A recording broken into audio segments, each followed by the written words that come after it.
I call the meeting of the Sweetwater County School District Number 1 Board of Trustees to order.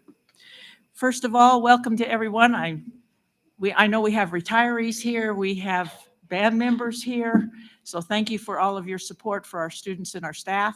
I do want to take this opportunity to wish all of our employees a happy Educator Appreciation Week. It's the first full week of May is appreciation for our educators, and educators are not only our teachers and our paras, our secretaries, bus drivers, maintenance folks. So every facet of the school district, thank you for what you do to help us succeed. If you would stand and join me in the Pledge of Allegiance.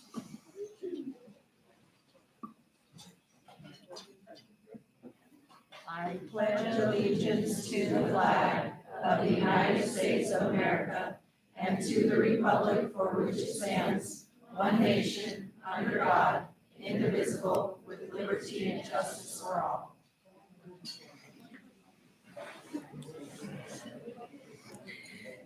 I'd also like to welcome Hudson Garner from Rock Springs High School as our student liaison this month. So if we could give him a hand for being here.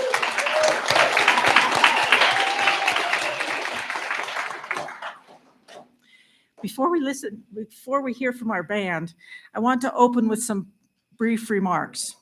It's not news to anyone that our school district and schools across our nation face challenging times, challenging for parents, students, teachers, administrators, and school board members. We are frequently dealing with polarizing issues, which draw emotional reactions that can tear a school district apart.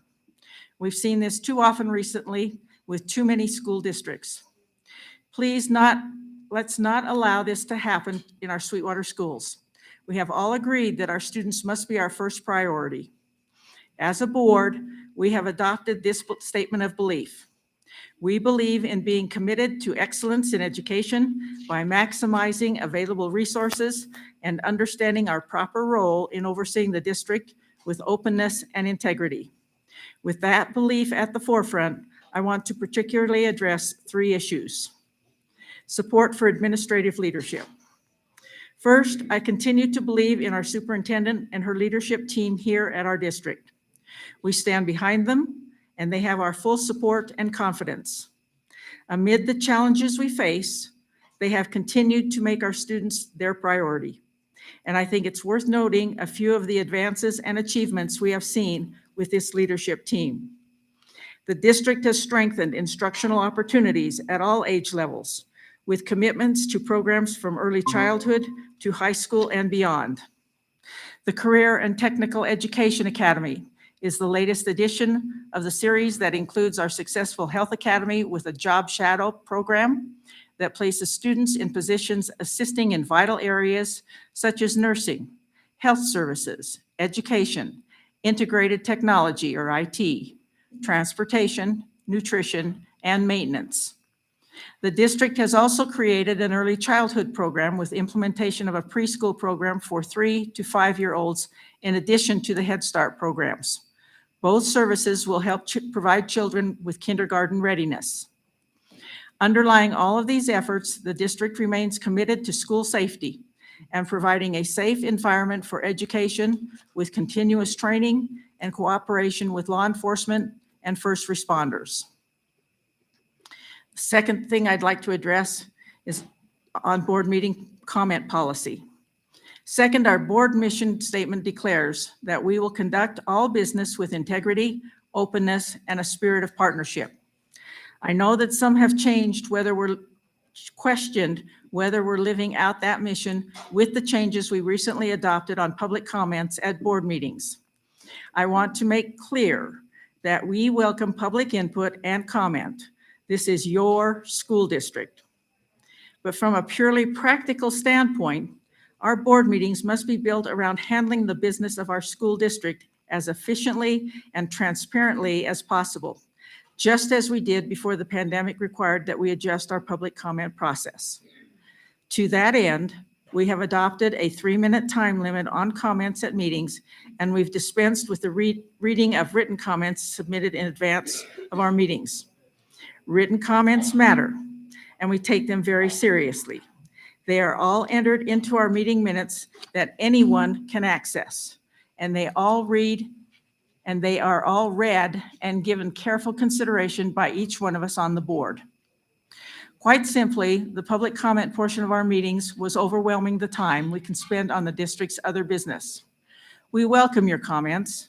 We ask only that they be brief and to the point. And again, all written comments are included in our board minutes, which can be found on our website.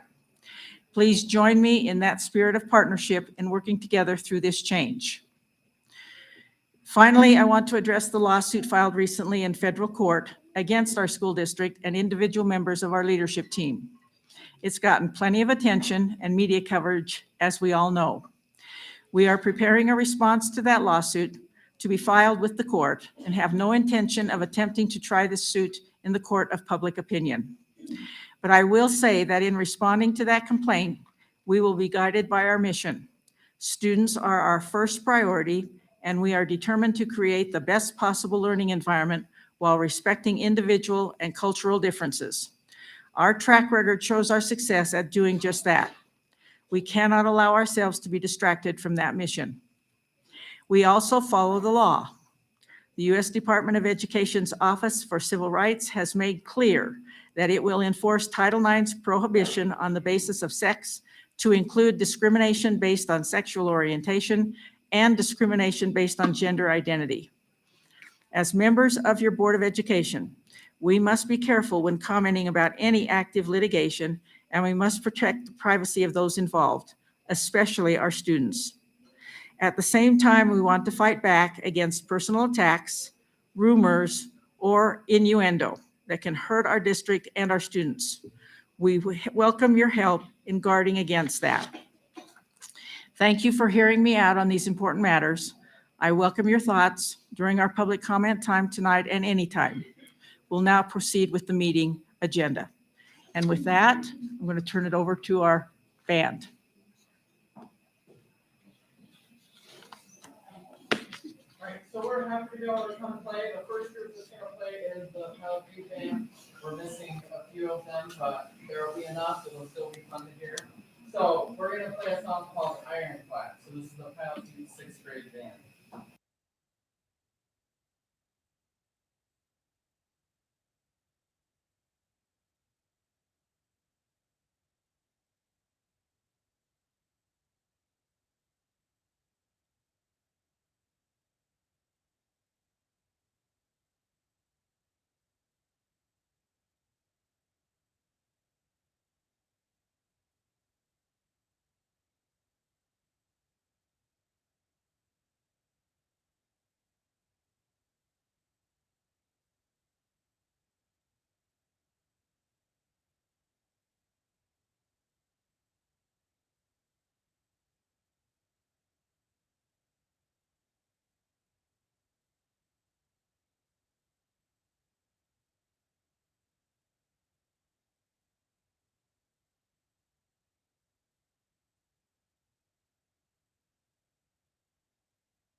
Thank you so very much for coming, and if you will excuse.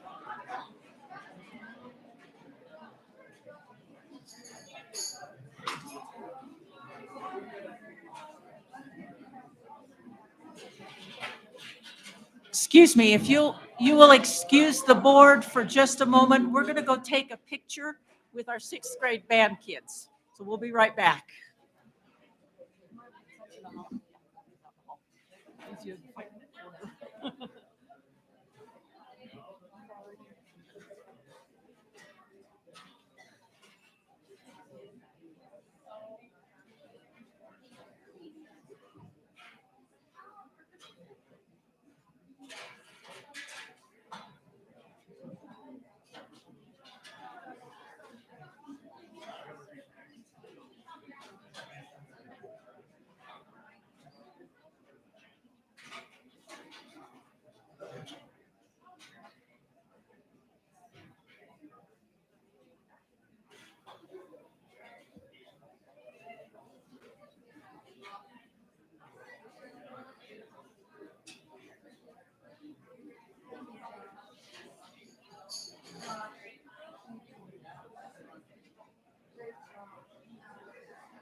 Good evening. Can Zach hear me?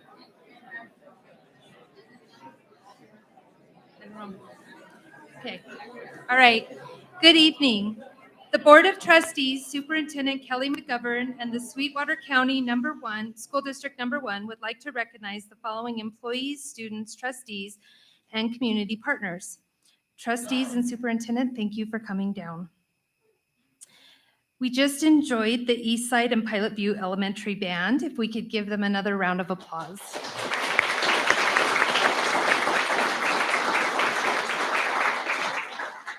We would like to recognize Mr. Hudson Gardner tonight. He is our student representative from Rock Springs High School.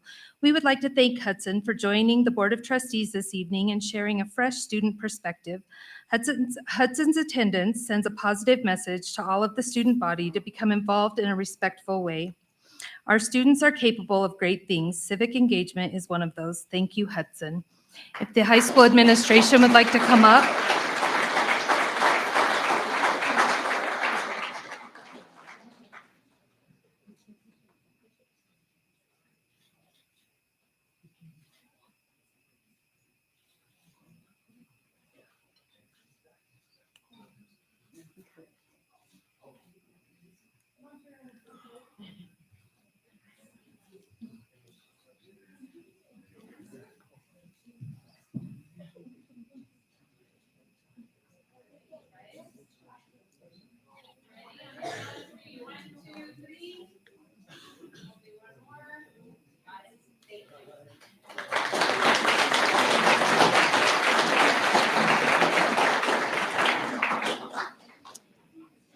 Next, we would like to recognize Brittany Andrews, our current Teacher of the Year. She recently had an article published in the Kagan Online magazine. Kagan Structure supports student engagement and cooperative learning strategies. Brittany is a wonderful teacher, achieves high achievement scores, and cares about her students.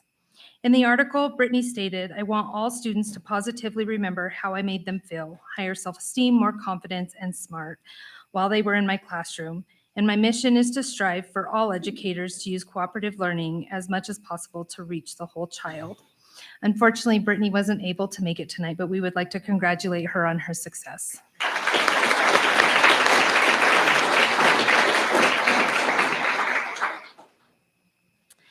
Next, we would like to honor Mr. Weston Lamb Constantino. He is the recipient of the 2023 Whole Brain Teaching Teacher of the Year Award. Weston is a whole brain teaching gold certified instructor and has dedicated countless hours helping students and educators. Whole brain teaching promotes high energy, focused methods while eliciting spoken responses from students to keep them fully engaged at all times. He is a teacher leader by stepping out of his comfort zone, preparing and learning, and the latest WBT strategies. Weston is a co-captain of the Whole Brain Teaching All-Stars team, and he is an inspiration to us all. Mr. Weston Lamb.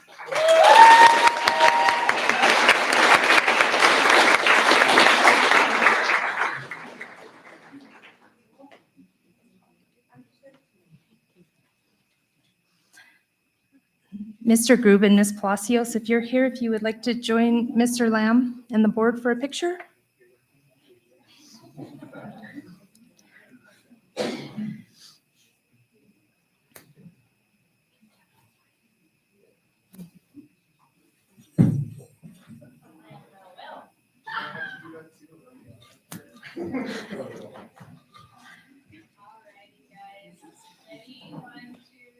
Yeah, they have 4 students.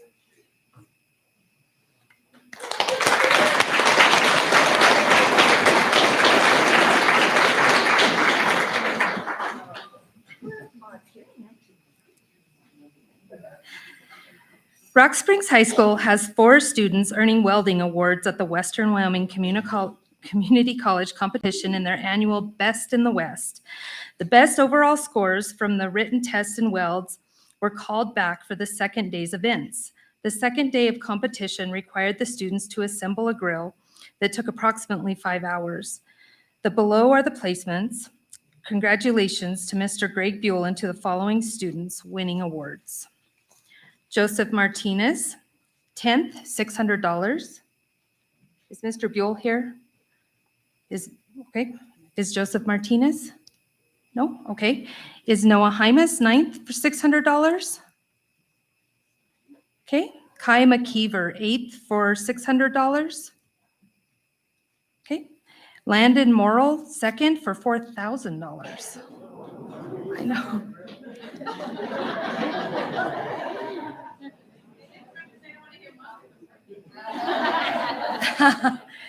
Well, we would like to congratulate all the students and the teachers for your success in the program.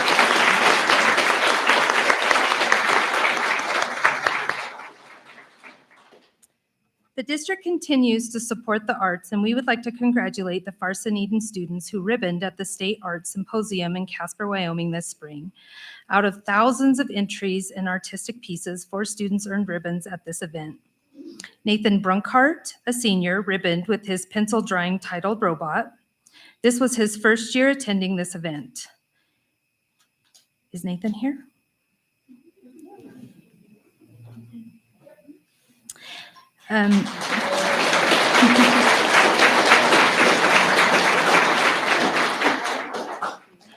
Aubrey Summers, a senior, has grown a great deal as an artist, submitting a watercolor piece titled Cranes in Flight.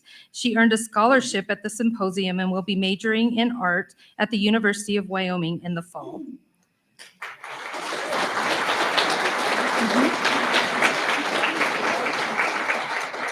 Wyatt Merkley, also a senior, attended the state symposium for the first time this year, also earning a ribbon for his 50s diner diorama. Finally, diorama, there you go. Sorry, Merkley.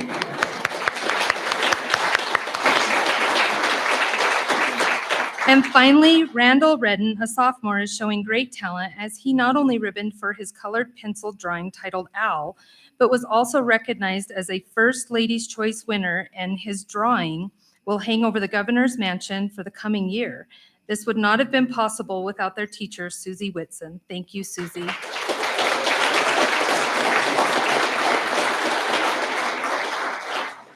Is Miss Whitson here? All right.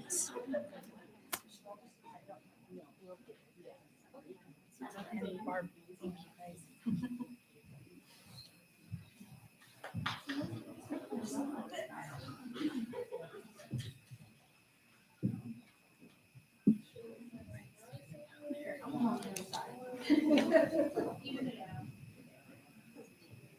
Okay, guys, ready? 1, 2, 3. One more, 1, 2, 3. Congratulations.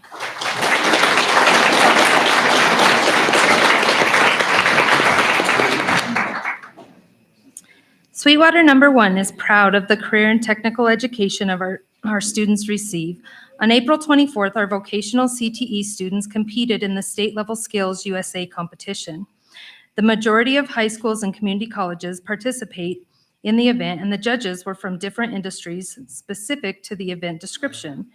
Interviews were performed by human resource personnel seeking applicants for their open positions. It was a rigorous test of the knowledge and the skills in which students have gained from their educational programs. All students have prepared extensively for their participation and represented Rock Springs High School very well. Congratulations to Chad Fredericks, who was awarded a silver medal, second place in the manual mill and lathe event.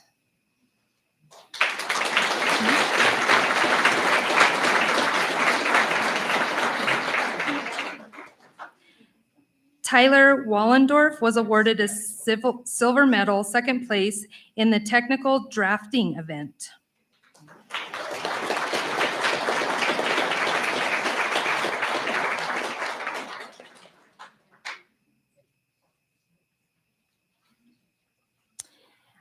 I don't know who all is here from CTE, but if all of our CTE teachers from the high school could please come up and join us and the high school administration.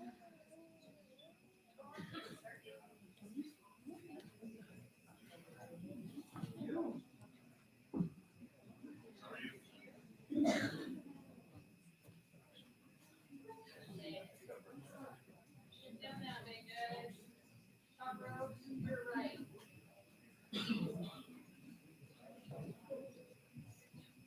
right, are we ready? 1, 2, 3.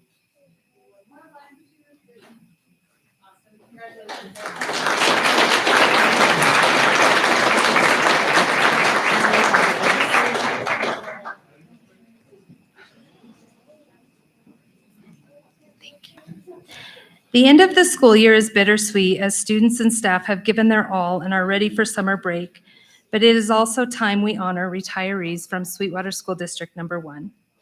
We would like to start with North Park. Vicki Coletti has served students for 36 years as an aide in various roles at North Park Elementary. Vicki's calm demeanor makes her a steady rock within the school. Students and parents adore Vicki because she makes them feel welcome when coming into the school. We would like to congratulate Vicki.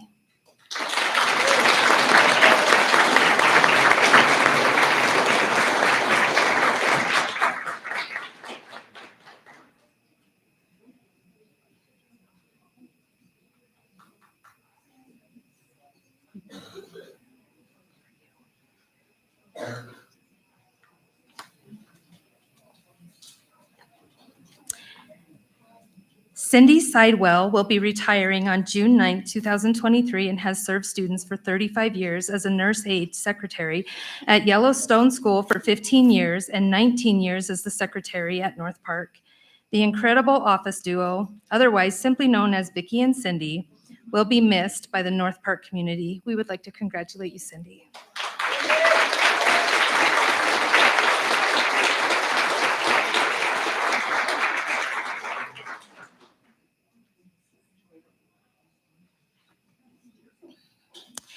East Side. Lorna Bath is retiring after 26 successful years of teaching. Lorna started her career in Sweetwater 1 as a 2-3 combination teacher in Superior. After 1 year, she transitioned to 3rd grade at North Park Elementary, where the school out north became her home for the next several years. Lorna moved to 4th grade in 2007-2008, where she continued to connect with students. Lorna shifted schools one more time in 21-22. Where she resides as an Eastside Eagle and soars daily with her students. Lorna is a former Teacher of the Year with a passion for science that is contagious. You're gonna make me cry. Good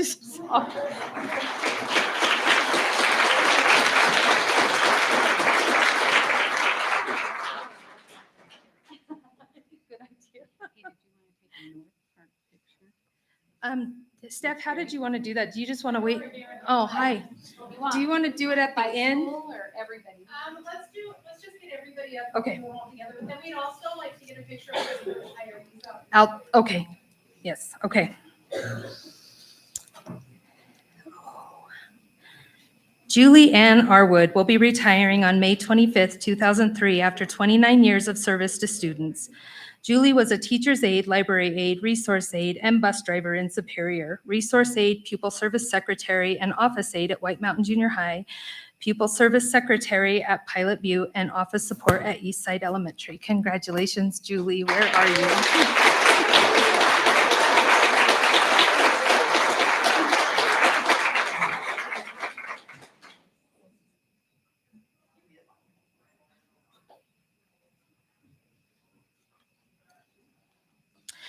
Sherry Moran has served Sweetwater 1 for the last 16 years. Sherry has taught at White Mountain Elementary, Lincoln Elementary, and her last school is Eastside, where she has taught both 5th and 6th grade.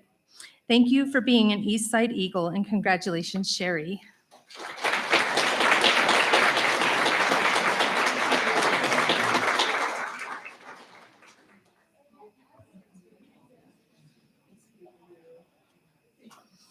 Michelle Philpott celebrates 6 years with the district. She began her career in Sweetwater 1 at Walnut Elementary and finishes as a 4th grade teacher at Eastside Elementary and interventionist this year. So we would like to congratulate you, Michelle.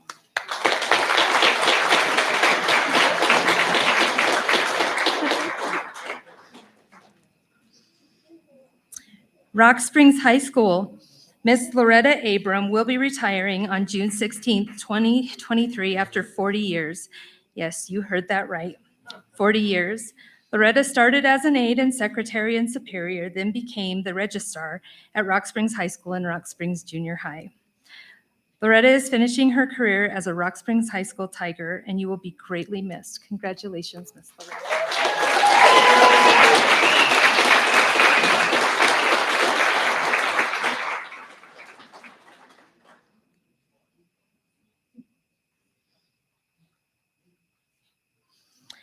Black Butte High School, Laura Rogers will be retiring on May 26, 2023, after 15 years of service to our students. Laura started in nutrition services, a paraprofessional at North Park, White Mountain Elementary, Lincoln, Eastside, and now Black Butte High School.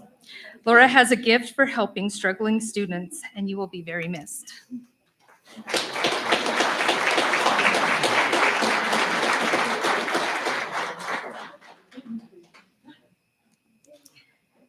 Pilot Butte, Debbie Org will be retiring on May 26, 2023, after 16 years of services with our students. I know I saw her here.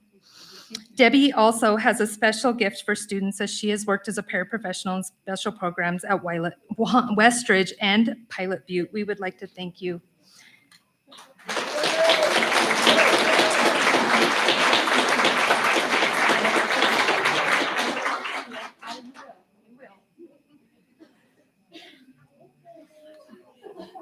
Sage Elementary, Cassandra Harris has been a special education teacher for 32 years in Sweetwater No. 1. She has worked at Overland Elementary as a Bobcat and finishes her career as a Sage Fox. Cassandra is one of those teachers that teaches struggling students, and they will respond well because she cares about them, and they work very hard for her. We would like to congratulate you, Miss Cassandra.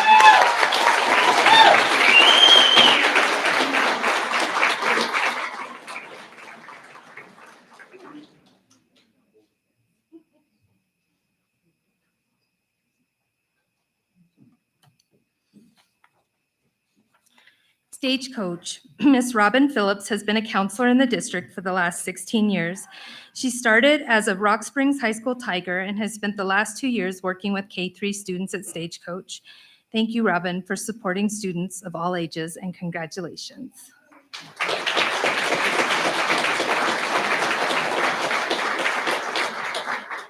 Rock Springs Junior High, Miss Joanne Stevens has been supporting district music for 25 years. She ends her career as a Jaguar at Rock Springs Junior High, but has also taught elementary band and instrumental music at Black Butte High School. Thank you for sharing your love and passion for music with students over the years. Congratulations, Joanne.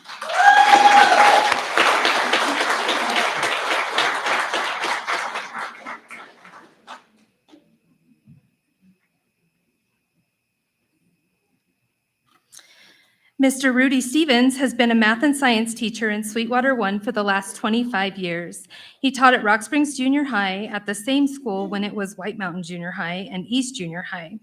Rudy has always been a dedicated teacher, and his patience in helping students is one of his many strengths. We want to congratulate you, Mr. Stevens.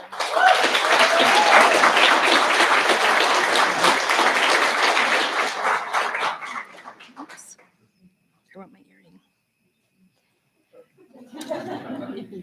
Christine Kundle, that just threw me off. Miss Chris Kundle is retiring after serving district students for 12 years. Chris ends her career as the Rock Springs Junior High principal leading the Jags. Chris was also an elementary principal at Walnut Elementary, enjoying the littles, as she refers to them. Thank you, Chris, for sharing your leadership with students, and congratulations.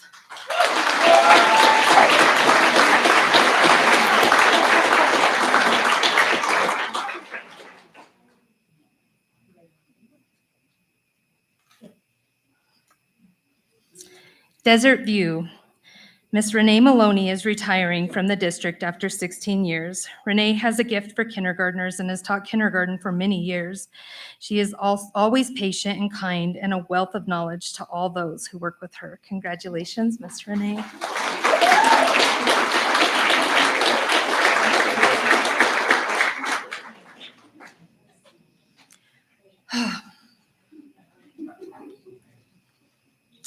Black Butte High School, Juvenile Detention Center.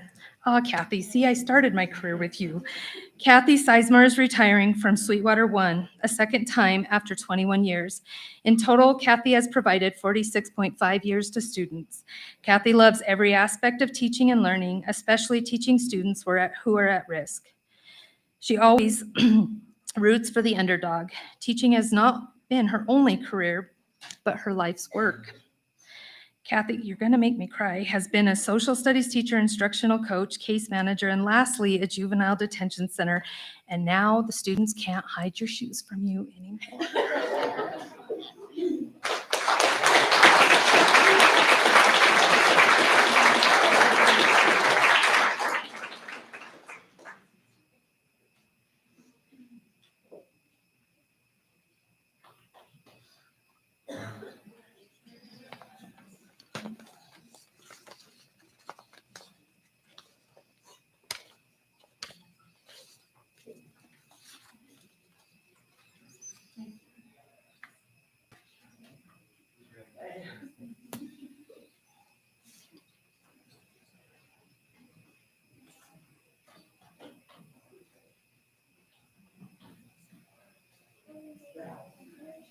And it was a personal pleasure if I might. I have taught many of the teachers in this district, most of the central administrators, and some of the people on the board.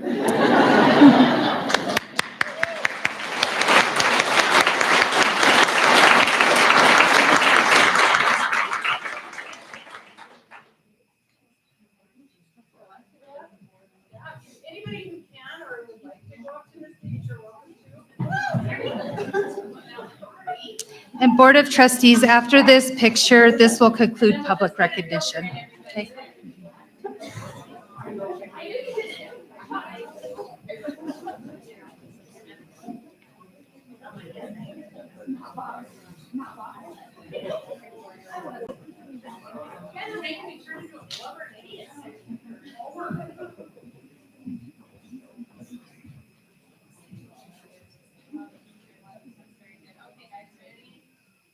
One, two, three. 1, 2, 3.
Join me once again in recognizing and acknowledging our band students, all our recipients for our awards for the students, and our retirees.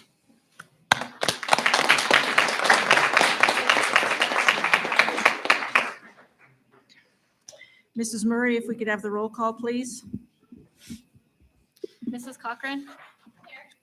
Mr. Wright? Mrs. Thompson? Mrs. Summers? Here. Mrs. Schumacher? Here. Mrs. Wood? Here. Chair Jellicoe? Here.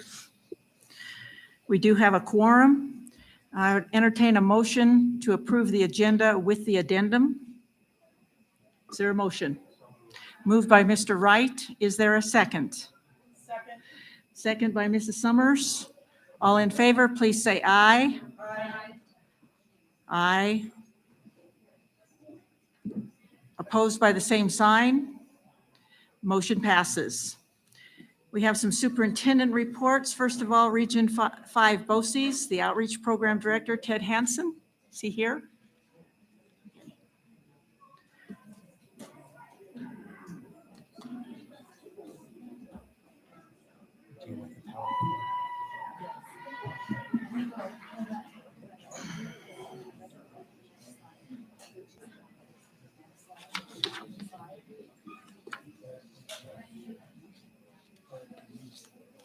Go ahead.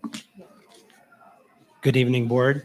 Thank you for the opportunity to present tonight to Sweetwater County School District 1 on the BOCES 5, Region 5 BOCES. We're rebranding to be BOCES 5 from Region 5 BOCES. So you'll notice that in the presentation. The update of the current status of BOCES 5, and I believe that you all received a fairly extensive presentation, and we've condensed that to the important 7 slides for tonight to give you the most relevant information. And then if we need to, based on questions, go into additional slides from there. I'm Ted Hansen. I'm the Outreach Program Director, so I support all of the outreach program, which includes all of the special education related services that we provide to member districts and non-member districts. supporting all of the day schools, which would include Roosevelt Learning Center in Green River that supports Rock Springs, and then CBARV Ranch as well. So with that, we can go to the next slide. And really tonight is about the rebranding a little bit to show you kind of where BOCES 5 is currently, with obviously residential treatment facility at CBARV Ranch, 24-hour care for students, therapeutic day schools. There are 5 currently, one in Evanston, one in Green River, one in Hudson. Those 3 serve member districts, one in Cody, and one in Glen Rock that serve non-member districts. Special education and related services, I stated, that's through the outreach program to member districts. Professional development and district support services are all components of outreach. Next slide, please. So the ask is really looking at the mill levy requests for school districts. Every year we ask member districts to look at the mill levy request. And first and foremost, thank you, Sweetwater One, for being members and supporting the mill levy in many years previous. And so with the state of where we're at currently, we're seeing what member district, we're calling it appetite, not sure what the right word is, to look at increasing to a 0.5 mil. And we'll go into a little bit of detail around why that is the case, primarily around CBARV. There are, as you know, CBARV supports students with high needs. I'm looking across and I have pretty good vision, but not that good. So CBARV supports students with really high needs that are not even able to make it a day school, often physically aggressive, assaultive to staff, and again, require 24-hour care and therapeutic needs. CBARV, of course, is in Jackson and has been in Jackson since 1982. So with the funding mechanisms that are in place for supporting the BOCES, member districts, of course, use a mill levy process to be a member district. Currently, that is a 0.2 for Sweetwater One. And we're going around giving the update around CBARV and asking boards where they're at with looking at increasing that to a 0.5 to support primarily our activities at CBARV.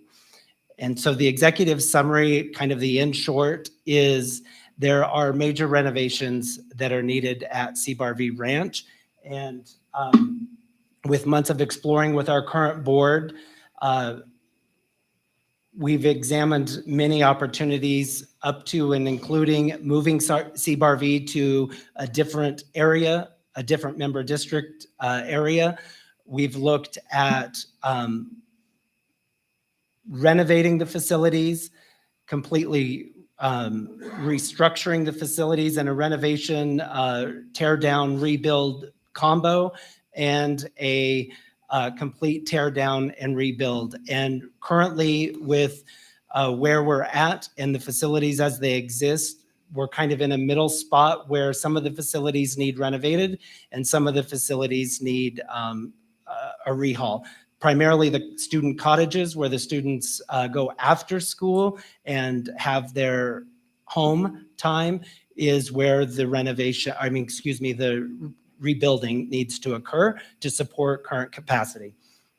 We have 2 viable funding mechanisms, as you know, which include the mill that member districts provide and fee for service. So any fee for service includes students placed at CBARV, students placed at the day schools, and outreach programming, contracted services for related services, and/or professional development. Those are the 2 primary funding sources for the BOCES 5. In addition, some grant money is available, and that's limited in how it's used, just like any grant opportunity. Just making sure I covered all that. So Each one of those links for information for the board member at the bottom of each one of those components of the executive summary will take you to more in-depth information on those highlights. So if you want to know more about the funding mechanisms, you can click on that link and it will take you to more. If you want to know more on CBAR-V's status, you can click on that link and it will take you to more information. So next slide. We're often asked about member benefits. And so what does it mean to be a member of the BOCES 5? And first and foremost, of course, you have a voice in the process and you have a board member from your board that sits on our board and provides direction from your local community to BOCES 5. And then we come to you every year in this manner to also give you the update and provide information to you around where we're at. The therapeutic schools, so specifically looking at the day schools, as a member district, you have a prioritization for student placement there. If we are serving member, non-member districts and a member district needs student placement, then that student would rise higher on the list, if you will, for placement. And that is especially important at CBAR-V because in the current status of CBAR-V, we are running at capacity for what we have for cottages that are available. CBAR-V is currently licensed through DFS, Department of Family Services, for 45 students. And currently we max out at 30 with the current status of where our cottages are, supervision from staff and current staffing. So we have students capacity and a wait list. So if an example, Sweetwater 1 had a student that they need to place, that student would rise on the wait list above other students who are not member districts and or from DFS placements or other districts from across the state. So that's one benefit of being a member district. In addition to that, there's a discount for the placement. So whether that is at the day school at Green River and or CBAR-V, there would be a discount for placing a student versus the typical fee that is charged. And then through the outreach program for professional development, there's a variance in the scale that we charge for professional development for member districts and non-member districts. So again, that includes a discounted fee. And then through the mill process, the board has voted that the mill primarily support facilities, technology, transportation. And so if outreach staff member travels to a member district for professional development or any supportive services, member districts are not charged the mileage, the transportation, the room and board for that traveling person. So those are the current member benefits that we've put into place. And again, we're always open to ideas on additional ways in which member districts would see benefit. You can see in the middle there, the mill levy difference. So if you have an annual mill levy that generates between 0 and 100,000, then you get an 8% discount. If you have an annual mill levy of 100,000 to 250,000, it's a 13%, and an annual mill levy of over 250,000, then it rises to a 20% discount from the normal fee. Next slide, please. So one of the things we like to point out is that BOCES 5 is a crucial part of the educational system in Wyoming, and we support the challenging work of supporting students who are in special education and need a more restrictive placement. So there's a continuum of placement that includes day school programming and residential programming. And most member districts do not offer those services within the district. And so that's the partnership that is created through the member district to the BOCES so that we can provide the full continuum of services for students with that level of need. So in supporting the mill levy request, again, tonight is informational to provide you with the status of CBAR-V, why we're asking for the increase of 0.5 in mill levy requests from member districts. First, thank you for being a member district and providing that historically. And then supporting the ongoing need and demand for students who are in that high risk category and need that high level of support and service. We have, you can see there on that third bullet with DFS and WDE. Those are two mechanisms we have explored for additional funding. DFS does place students at CBARV without the IEP process from local districts. And that's one of the challenges we face because that comes with a different funding mechanism than special education funding. And then WDE, we've gone to WDE to look at different processes to fund BOCES, and they continue to turn us back to member district, mill, and fee for service as funding mechanisms.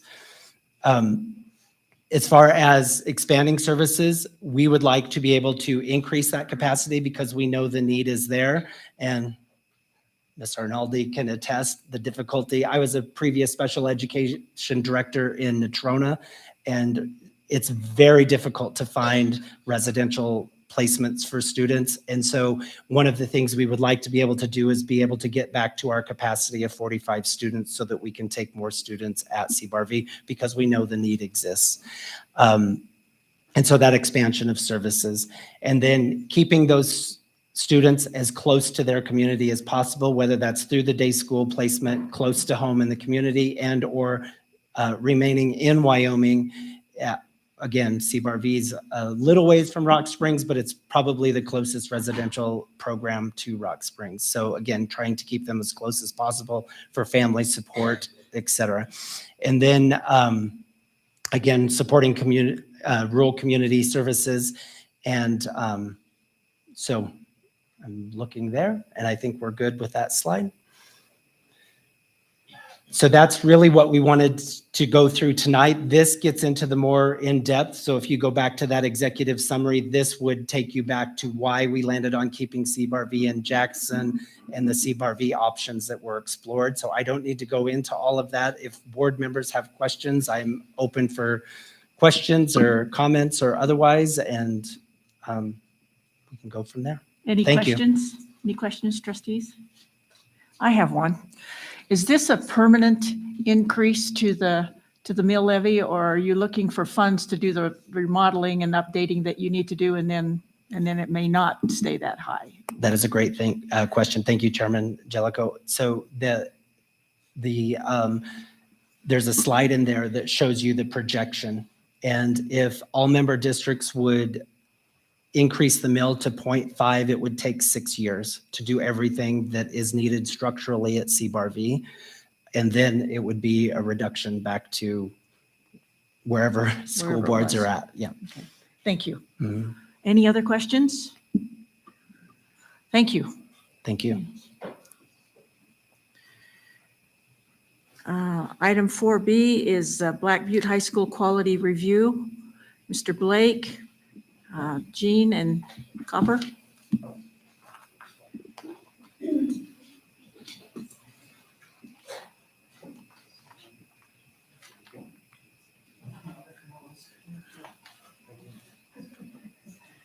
Good evening. It's a pleasure to be here today to report to you the results of the quality review that Don't Ever Stop has done with two of your schools, Black Butte and also Rock Springs Junior High.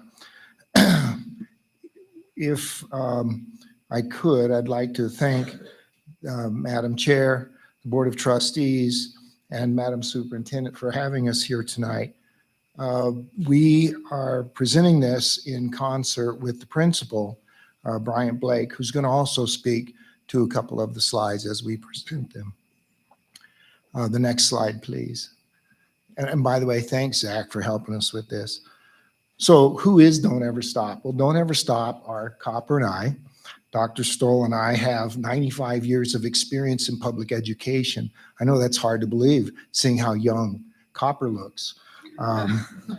But we have 95 years of total experience in public school education, 33 of those years being at building administrative level and also at cabinet level. Next slide, please. The objective of this board report is to report the results to you in terms of celebrations of how Black Butte and the junior high are doing, and also some considerations that we would offer for you to think through in terms of helping learning. One of the key principles of Don't Ever Stop is that school needs to happen with our learners, not to them. And whenever we say that to our learners, they always say, yeah, how can we get that done? How can school happen with us? We'd love to see that happen. Next slide, please. Mr. Blake is going to talk to some of the profile of Black Butte High School. Thank you, everybody. So I'm just going to kind of do an overview of, there we go. Don't like to be current. So just an overview of Black Butte. So our mission at Black Butte is, our vision actually is our school empowers students in a supportive environment to encourage individuals to grow both academically and personally and to be prepared for today after graduation. And our mission to accomplish that is promoting student self, advocacy, discipline, and esteem, providing a personalized education that promotes respect, communication, and academic success for lifelong learning, building a positive culture and modeling considerate, emotionally healthy, and responsible behaviors, and last, creating a safe environment that meets the students' needs, supports their interests, and respects their individuality. So the next one we're going to talk about is really kind of where we are right now with our white top, especially our Summit of Achievement. So this most recent, where our ELA scores is about 36% of students at or above proficiency. Math, we're about 30% sitting there, and science, 34%. So we've got our work cut out for us in that area because we've got to get more kids achieving on our white top Summit of Assessment. Our graduation rates, though, are doing really well. In 2020, we were at a 65% graduation rate. Last year, 21, we had an 88.24% graduation rate, and we dipped just a little bit, but this last year was a 84.62 graduation rate. So we've got some work to do because we're graduating the students, but somehow the achievement is not quite there, so we've got to focus on that. Our attendance at Black Butte, we're averaging about 85% average daily attendance. Our discipline, we don't have a lot of major referrals. I think this year we've had about 23 major referrals. The rest are minor referrals, kind of focusing in defiance, disruption, tech violations. So with that, our grades, we have a lot of grades, kids that are being successful. I did want to speak a little bit in part of my grades. We did have reported at 156 Fs. That was just a snapshot in time. That was like in February, just did a snapshot. I'm going to do, next time I'll actually come through and actually show what was our end of semester grades, first semester and second semester, because we do struggle with kids getting their work done, but we do address them. We intervene with kids in our den time and our guided study programs. So that's always a work in progress. And then the last thing is parental involvement. And I'm excited to say the last 2 years, we've actually put together a PTO to get more parents involved at our school. And I'm going to turn it back over to Gene. Thank you, sir. Thank you. Is that working okay? Can you hear me? Okay, thanks. Next slide, please. Oh, no, that slide's fine. Stay right there. Thank you. Many of you will probably be saying, well, what's the quality review process? The quality review process is Don't Ever Stop, Copper and I, coming into a school, interviewing as many participants in the school culture as we can. We speak to the administrative team, leadership team.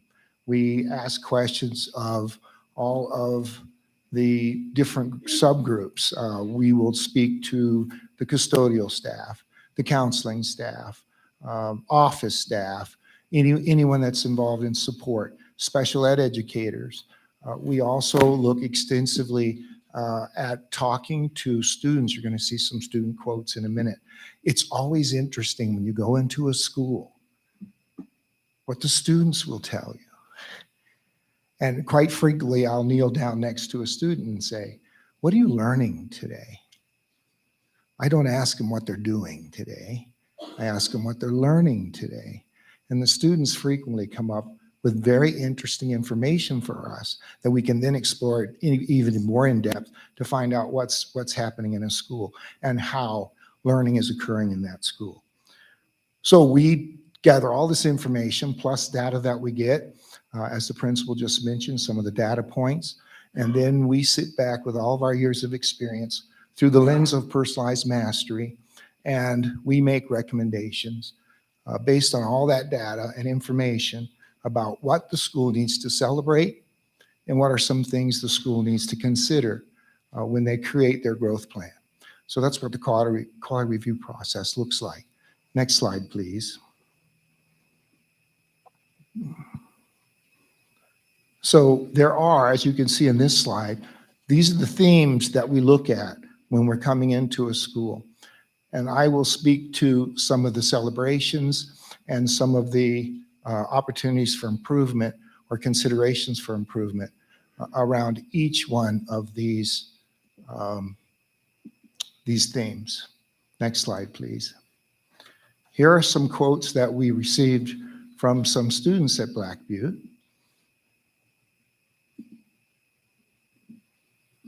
I particularly like the one in the middle. Next slide, please.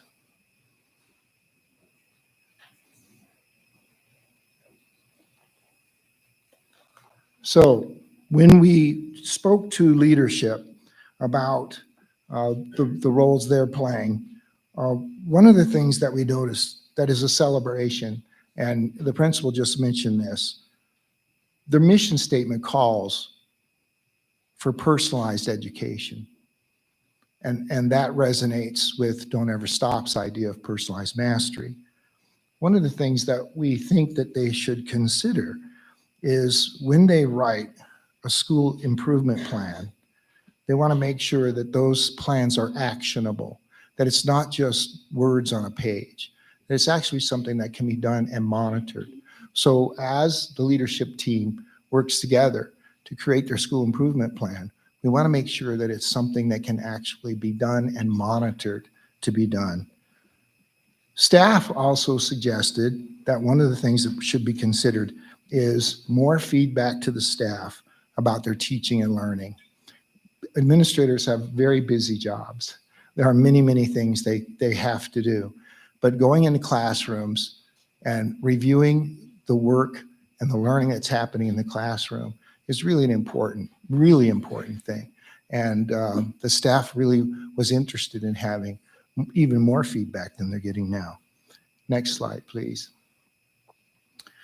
In terms of the conceptual framework and core principles, one of the celebrations that we felt was important was the work that was done by this entire district in terms of aligning their curriculum maps and putting in place a coherent K-12 idea about what the curriculum should be.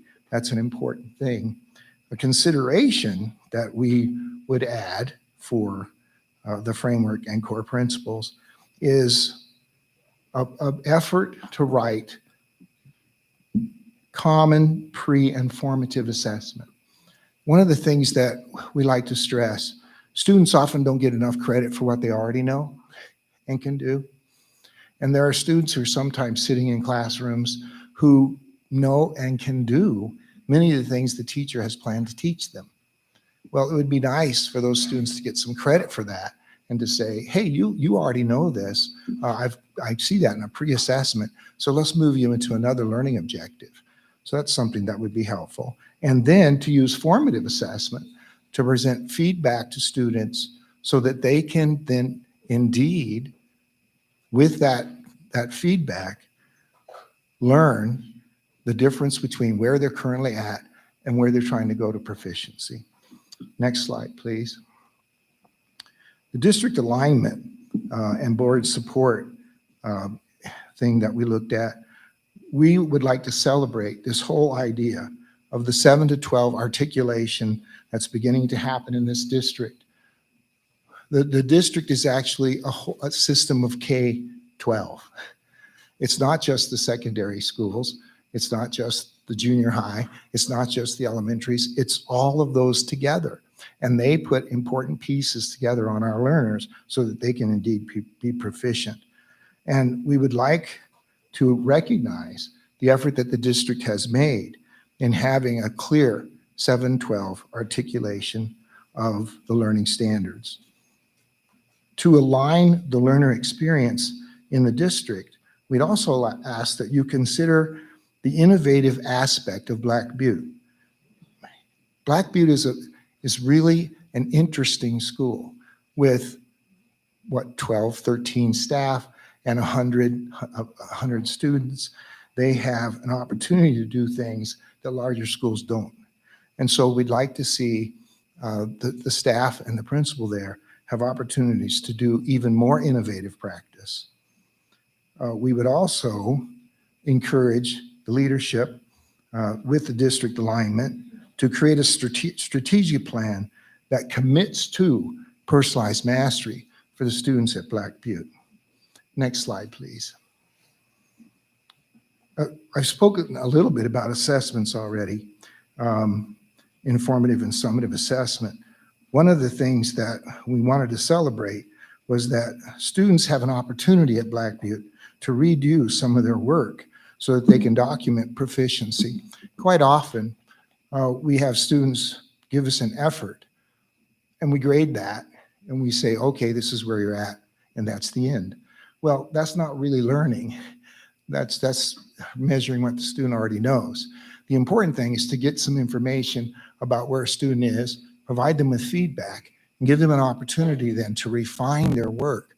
That space between the first effort and the effort after feedback, this distance right here, is where learning actually occurs. And it's important to do that.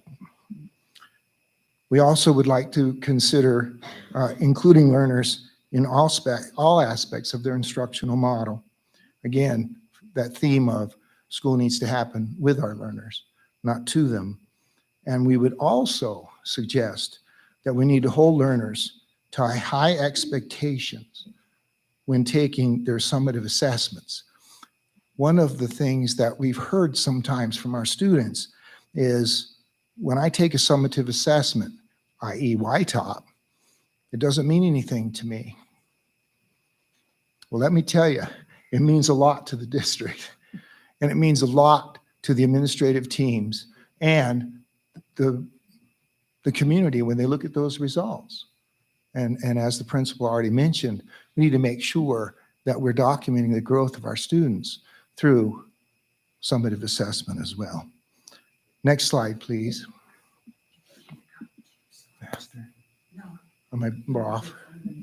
Oh, would you go to the next slide, please? Thank you. In the instructional theme, one of the things that we would love to see celebrated is that learning targets and standards were posted in every classroom. It's an important thing that students know exactly what it is that the teacher is expecting them to be proficient in. And we were happy to see that those things are posted so that, again, when I walk in and kneel down and I say, what are you learning today? The student doesn't say, I'm working on this worksheet. That's not what they're learning.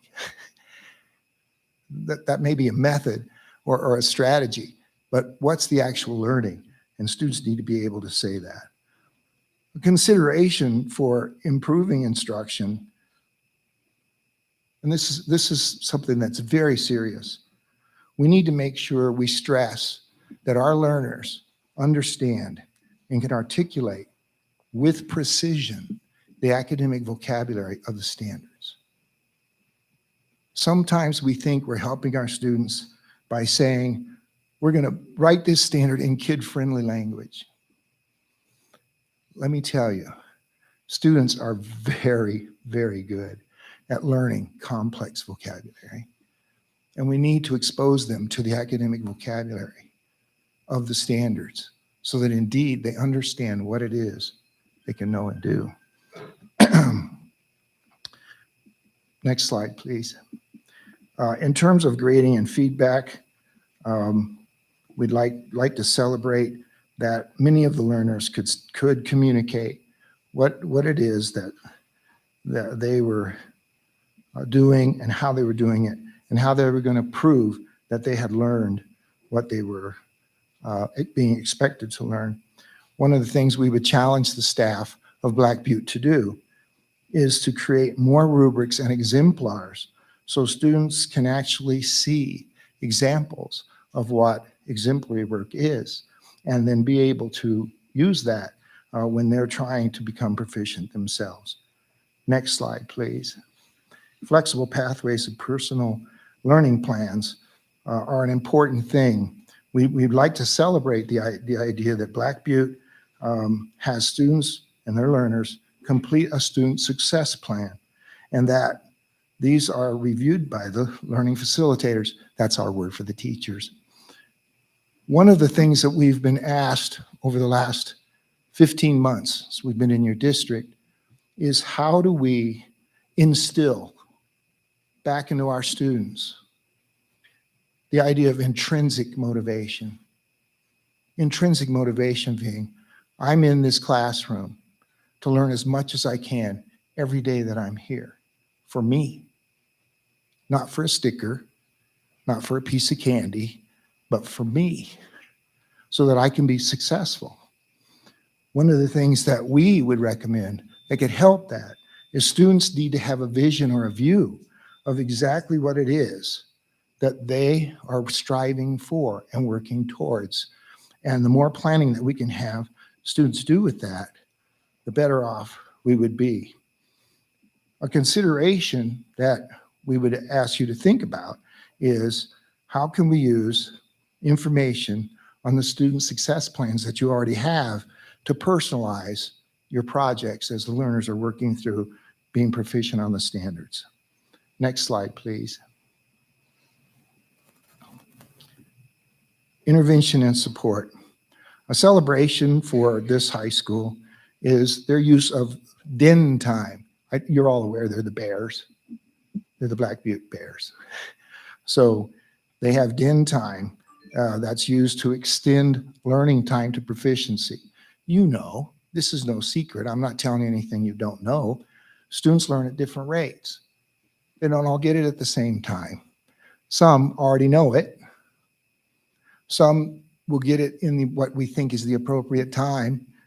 And some learners need extended time. And Black Butte uses den time to attempt to do that. We appreciate that. We would also ask that you consider, you're working towards improving academic performance of your school, that all learning facilitators, all teachers in the building are actually responsible for Tier 1 interventions. I've often said this, and Copper has agreed, every teacher in our building is an interventionist, not just someone with that title. We're all interventionists. So when we begin to see that a student is falling behind, we need to think, as the classroom teacher, what am I going to do to intervene to help this student learn and learn to proficiency? Next slide, please. Time and space. We, again, appreciate how much this district, in our evidence so far, has implemented professional learning communities and has embedded it in the school day. We believe teachers, with all their experience and all their degrees, can learn from each other. And we would like to encourage PLCs to be very effective. One thing that we would ask you to consider is that Fridays, when PLCs are appropriate, Fridays be used at Black Butte to innovate for the needs of the Black Butte learners. They have unique learning experience there, and they need to take a look at that and using that time to innovate for those learners. Next slide, please. Family and community support. We're celebrating that Black Butte has a PTO, and they're looking at that organization to improve it.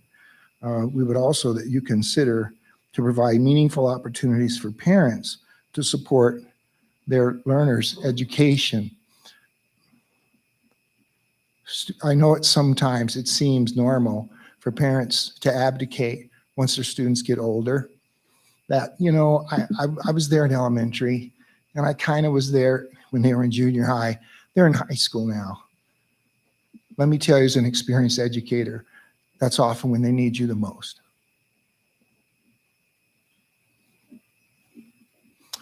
And I would ask that you think of ideas in which you can provide opportunities for parents to support the education, even when they're in high school. Next slide, please.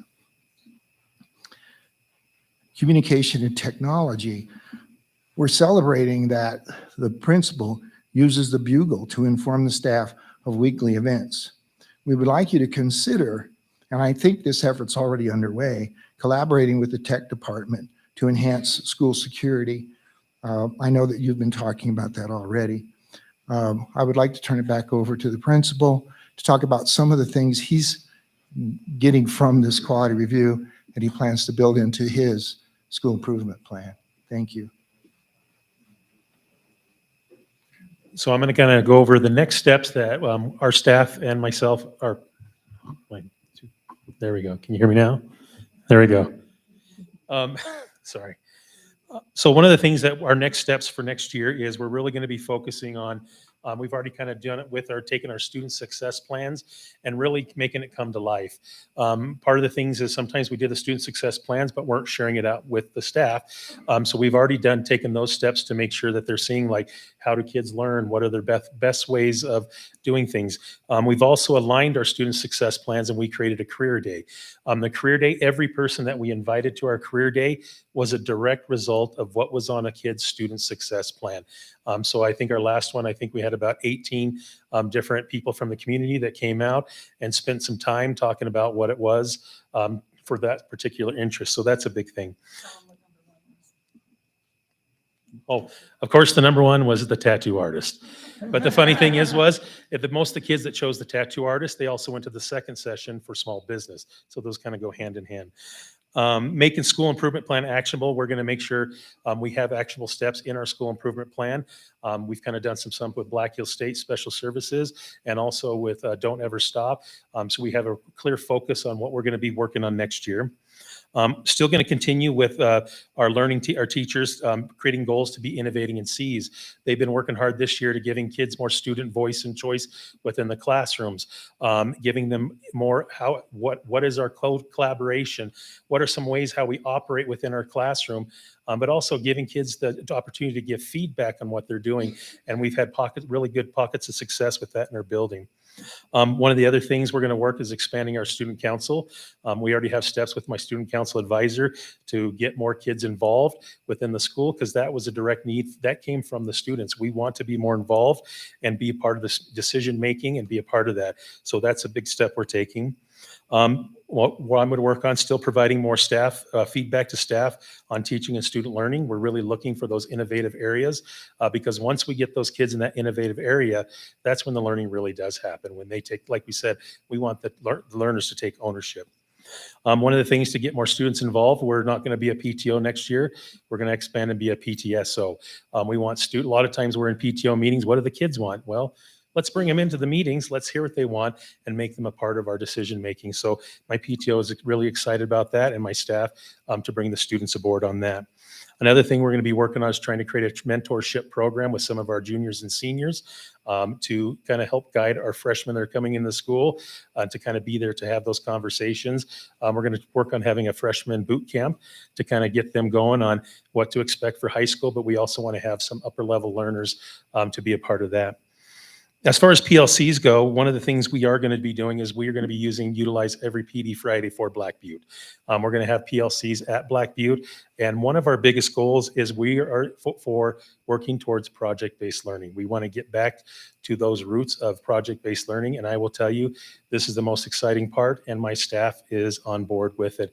And they're really excited to have those cross-curricular PLCs because at our school, we're a lot of singletons. So it's a perfect opportunity to take social studies and our language arts teacher and come up, like they're already working on choice boards for next year. That's cross-curricular between social studies and language arts. But we're also getting our math and science teachers, bringing in our PE teachers, our foreign language teachers, our health teachers, and coming up with ways to make it more meaningful for students, because I think when you're doing a project, you do make that real world connections and how does this apply to my life? So that's a part we're really excited for at Black Butte. And I already talked about the cross-curricular learning. And the last part is just continuing to improve our tier 1 support within our own classrooms, giving teachers ability to intervene within your classroom, but then still utilizing our DEN time. By the way, DEN means deliberate engagement now. So that's what DEN means, but it still has that bear connotation to it. So, rawr. Anyways, I don't know why I just did that, but that's good. But still using our DEN time to really move kids, but also doing some more enrichment stuff. One thing we've done a lot at Black Butte is we've taken our Mondays, and that's kind of the time where we're not really intervening kids, but we're doing hands-on activities. We're doing games. We're going to have a staff versus student softball game. We're doing a lot more of those events to create more collaborative culture, and the kids have really loved it. We beat them every time, but we're going to hopefully give them a little chance on the softball game. But then our guided study program, that's really, the word is guided.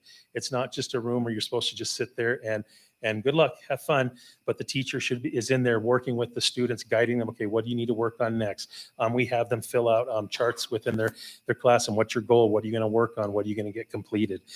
So those are some of the great things that we're working on for next year, and we're really proud of the direction we're headed, and we're excited for the future at Black Butte High School. Thank you.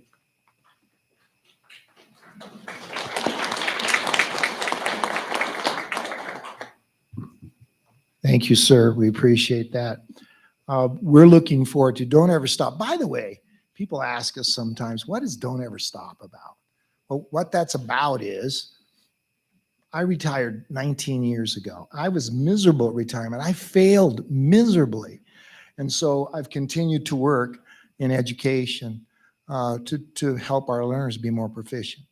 So, and Copper has retired as well and has failed retirement.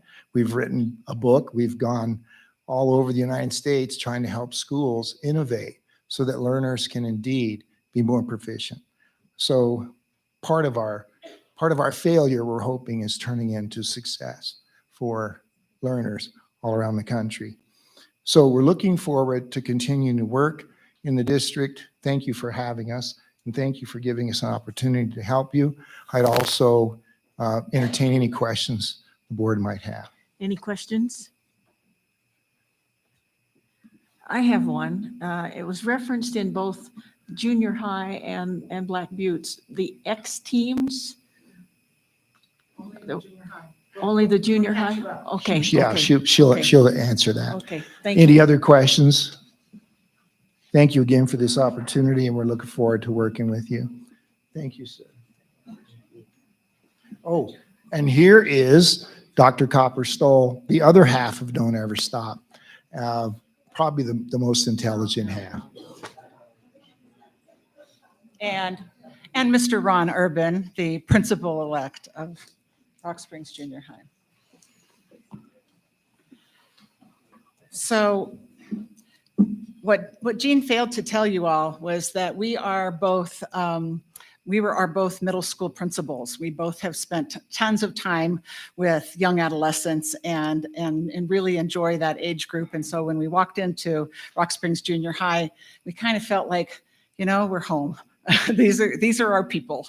These are the teachers that love these kinds of kids, and the kids, you know, that are, you know, young people one day and trying to be young adults the next day. And so we were very much excited to be with those staff and students for our quality review. The quality review at the junior high is kind of an anomaly. And I say that in the best way possible, because a lot of times we're asked to come in and do a quality review in a school that really wants to improve and doesn't have the achievement to show for it. Well, the junior high is not in that position. They have bright, capable teachers. They have good achievement, but yet they are still striving to get better and are willing to do that. So the quality review that we have conducted at the junior high is the best quality review we've ever done in any school that we've been a part of. And we've done, you know, over 50 of these quality reviews across like the nation, like Jean said. So you will see a little bit different, which I'm trying to not give you the same information. Some of the recommendations you will see in your packets and in the one-page overview that has some of the student voice in it. But I'm going to try and we're going to try and highlight some of the unique needs of Rock Springs Junior High.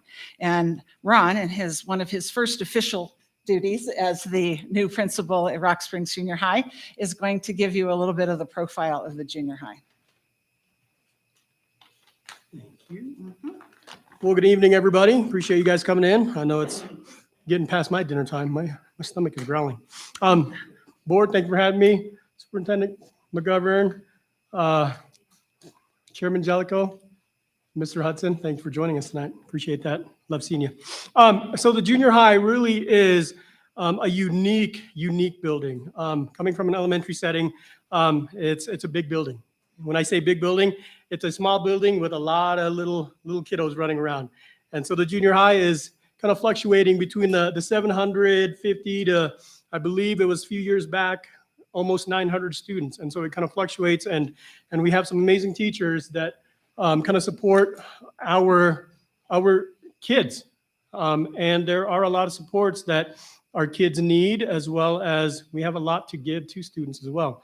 And so we have quite a bit of staff members. We're about 60 staff members. And then on top of that, we have our classified staff who make up about, 16 classified staff members.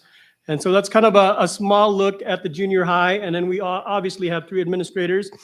We are happy to see Chris, at the same time sad to see Mrs. Kundle go, but we are very happy for her. But taking this next step into my career, I'm looking forward to it, as well as Mr. Woodward and our newbie, which will be presented this evening later on. So we're looking forward to that. As far as the junior high, though, our, I guess, motto or statement of purpose is, through the combined effort of staff, parents, and students, and the community, is to provide an educational environment that will enable our students to become productive, lifelong learners and responsible citizens. Now, that's been kind of the statement for a while, so that's something that we're going to visit as a staff moving forward as well. But then moving into kind of the few little highlights here. Attendance, we're doing okay. We would love to see more students at the building. We're about 93% attendance, so we're doing okay. But again, we are missing about that 7% to come and be at school attending regularly. And so I think that's one thing that we would like to see a little more on that end. As far as extracurriculars, I mean, everybody knows kind of the fall sports, winter sports, and then the spring sports, but we have a lot of after-school activities that parents may not know of. And so it's something that definitely come talk to one of the office staff members to kind of get your students involved in a lot more of the activities, not necessarily just the sports. We have a lot to offer after school. And some of those are before school. As far as discipline goes, we have some frequent flyers. I mean, it's a junior high.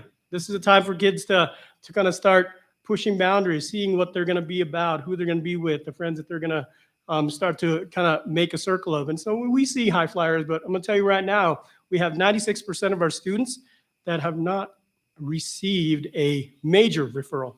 Make sure I said that right. 96% have not received a major referral. And so we have some pretty high flyers, but at the same time, we love those kids. So they're making decisions that right now they're going to learn from, I hope. And then as far as YTOP goes, I'm going to share just last year's scores. ELA, we were 51% proficient, math 40, and science was 38, a little low. But this year we rocked it. I'm not going to tell you the scores right now because they are not the official scores, but just know that we have surpassed those scores from last year. And so the students have done really well. And then as far as the focus with, oh man, I can't read that. It's terrible. Parent involvement stuff.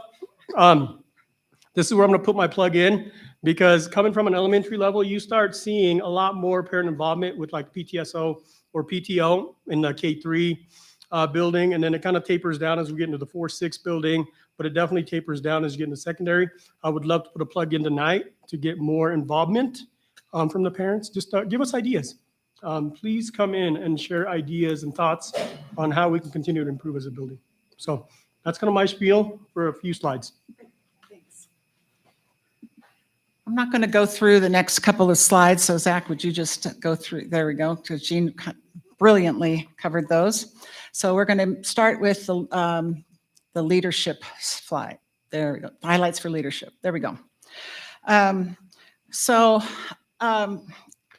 like Ron said, you know, Chris obviously is the leader right now of the junior high. She has done a remarkable job of you know, being at the helm of that school, but providing distributed leadership in lots of ways to her staff and to students. They feel very comfortable with her, and they're going to miss her a lot.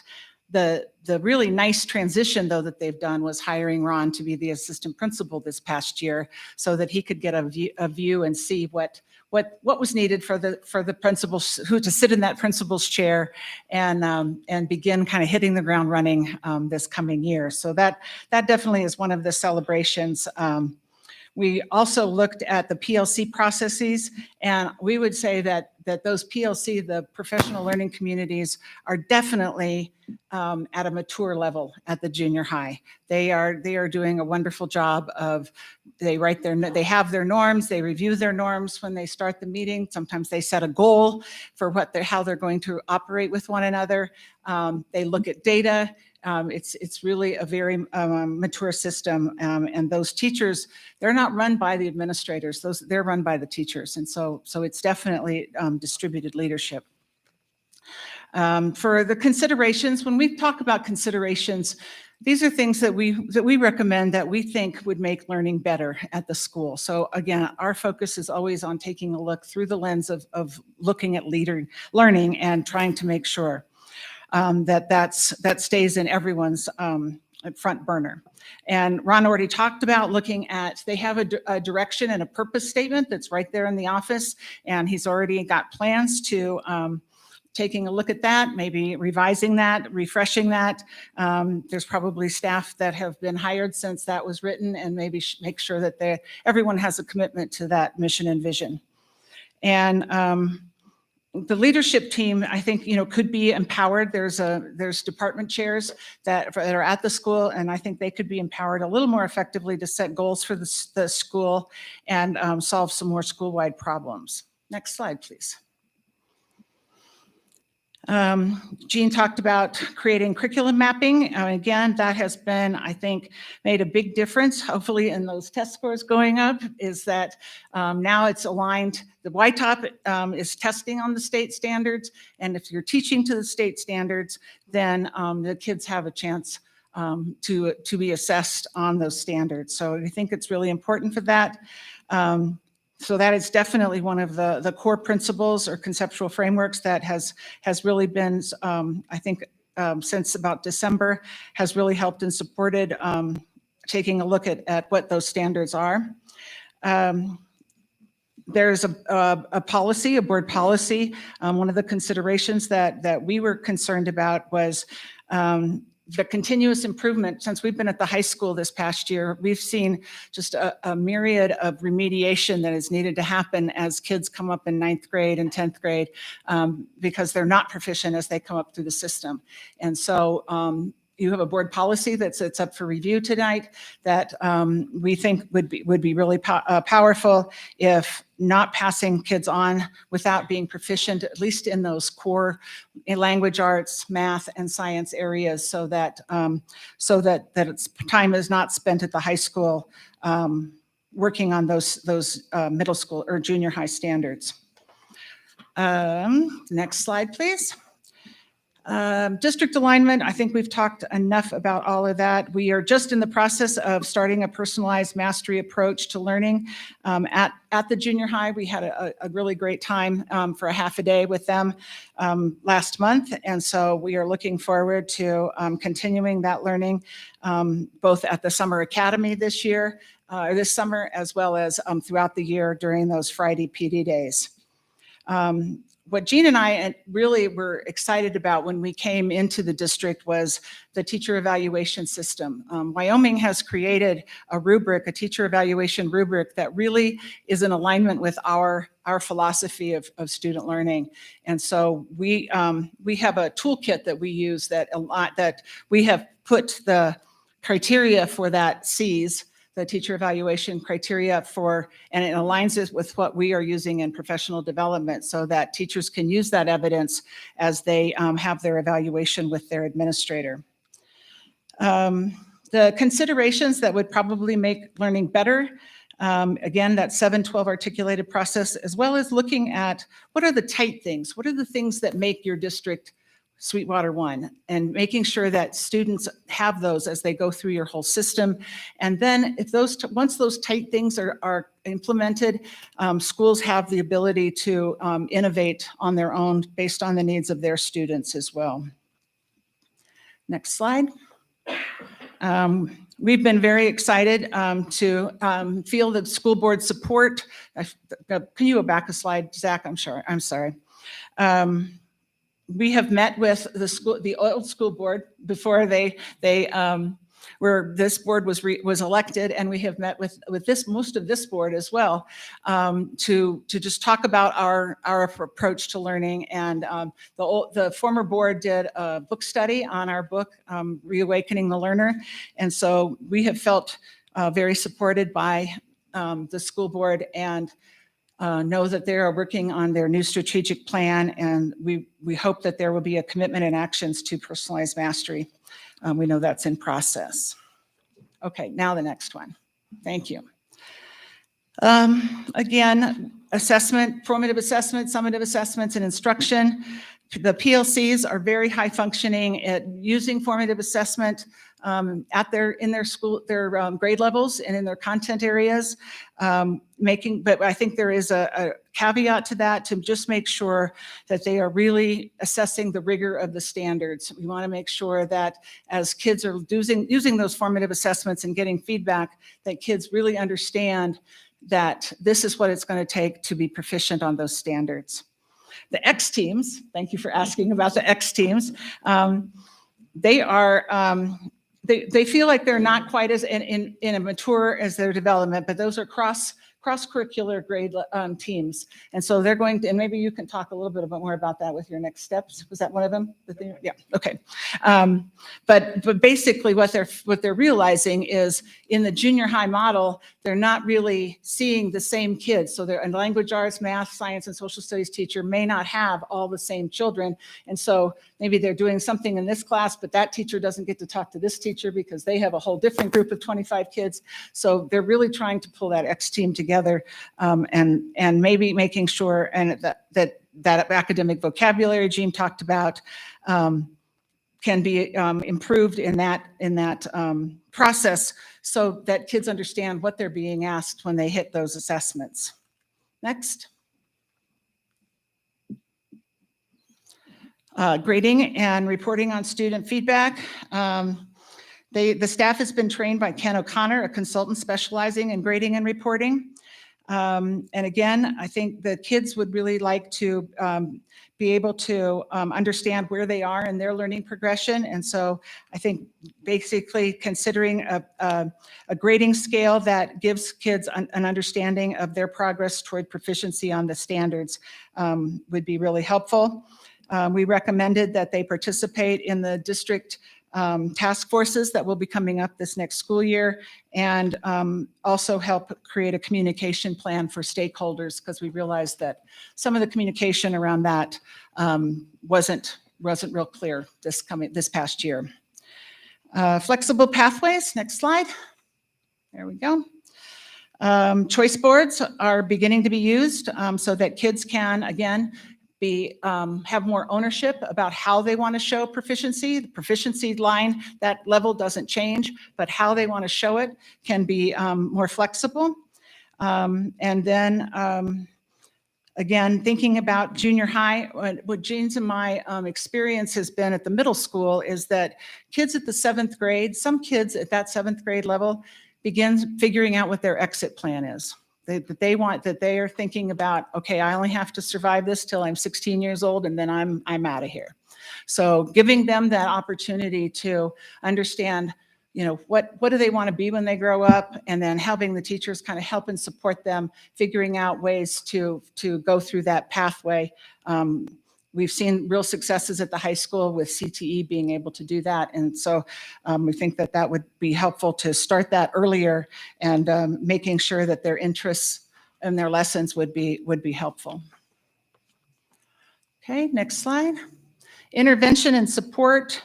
There is a very, very collaborative group of teachers at the junior high. The special ed teachers and the regular ed teachers, and I use special ed teachers not just in terms of capital S special ed, but all of the interventionists really help and support their kids and make sure that they work well together, and that the interventionists, though, are all working very hard. The adult interventionists are.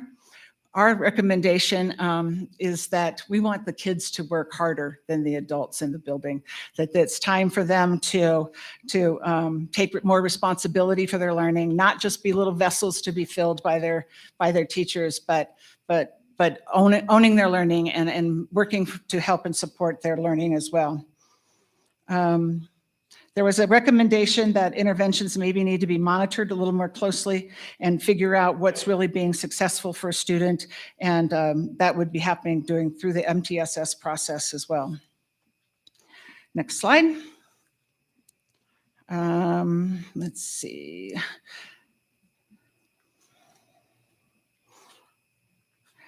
The nice thing about use of time and space in school with 2 grade levels is that they can adjust their schedule, especially if they move more into X team, cross grade level team kinds of things, that they can use the schedule during the day to be more flexible and plan for more extended learning opportunities.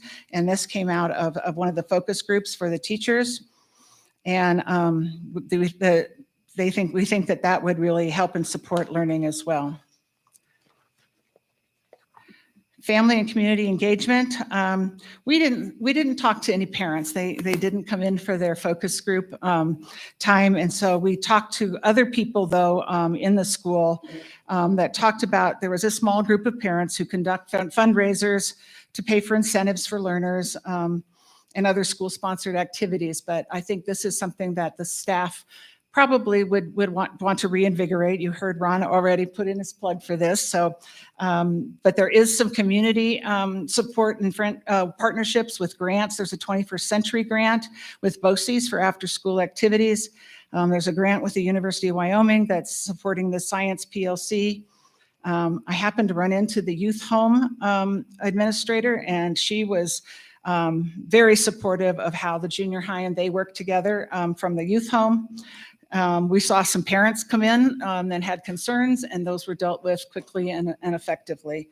So again, I think just trying to find that meaningful role for parents, that they, even if they have been sort of burnt out at the elementary school by all the things that are fun and all those fun, exciting things, that they can help. A lot of times people this might be their first time of having a young adolescent. And so it's different than having an elementary student. And so having parenting classes, being volunteering in the school and helping with learners who need that extra support, helping with the governance of the school, helping their child learn at home, and then just keeping them informed with communication as well.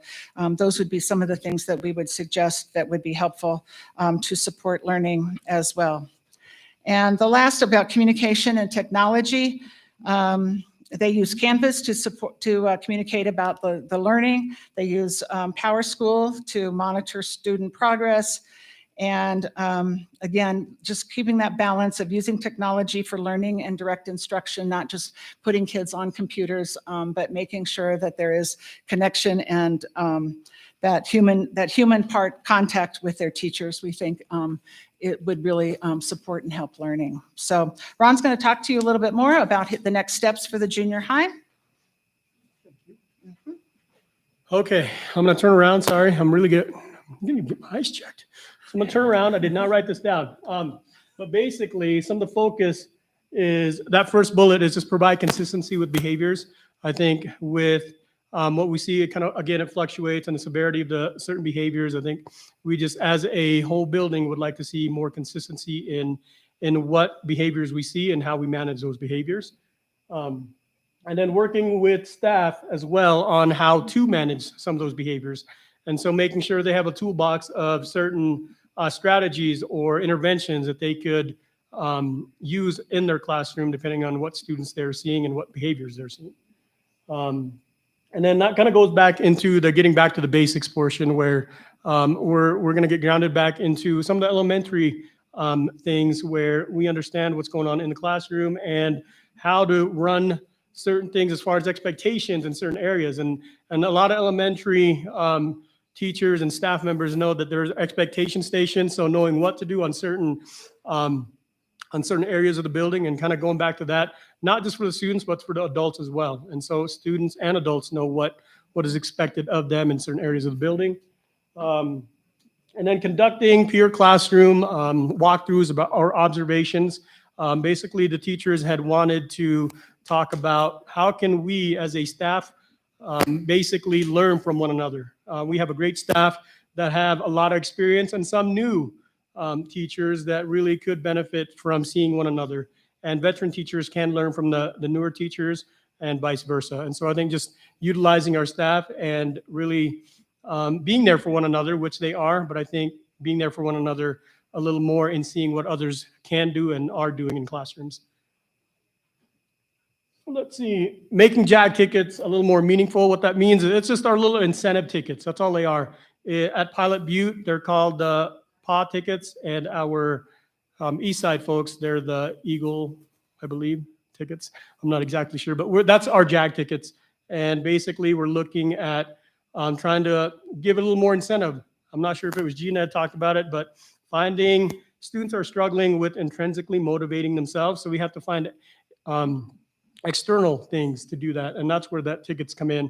And I'll talk more about that at the last little bit here. And then the create smaller cross teams. Right now we have a pod which is made up of about 8 teachers. And we're trying to cut that down, which those teachers see about 200, a little over 200 students. That's kind of their pod. And that's where that cross-curricular team comes in. They have certain math teachers that they go to. They have certain ELA teachers that they go to, science and social studies. And we're trying to make that into a smaller group to where those teachers can definitely talk about specific students a lot more. So their group is about 100, maybe 125. And so there's a lot more of that conversation between teachers, and the teachers know who the students are. And then again, increased parent involvement. That's something that we definitely would love to see. And I know that we would like to incorporate something that Pilot Butte and Eastside do, which is the Watchdogs, which is watch, and then the dogs is an acronym for Dads of Great Students, I believe is what it stands for. And so I think just trying to implement that and seeing more parents come in. When we say dads, it doesn't have to be a father figure. It could just be any role model figure in the home coming in and just being a support for not just their student, but also other students that could potentially see you as a role model. And so that's kind of where we're at with the parent involvement, is just trying to get more parents involved, not just PTSO, but other avenues throughout the school year and school day. Any questions for me before I step away? Any questions? Thank you. Thank you. Okay. Just want to say thank you. We look forward to being in the junior high, at Black Butte, and at the high school, continuing with the Rock Springs High School next year. We'll be here 4 days a month, and look forward to creating that 712 continuation articulation of support and coaching for administration, as well as professional development for staff and support for students. So thank you again. We appreciate it. Thank you.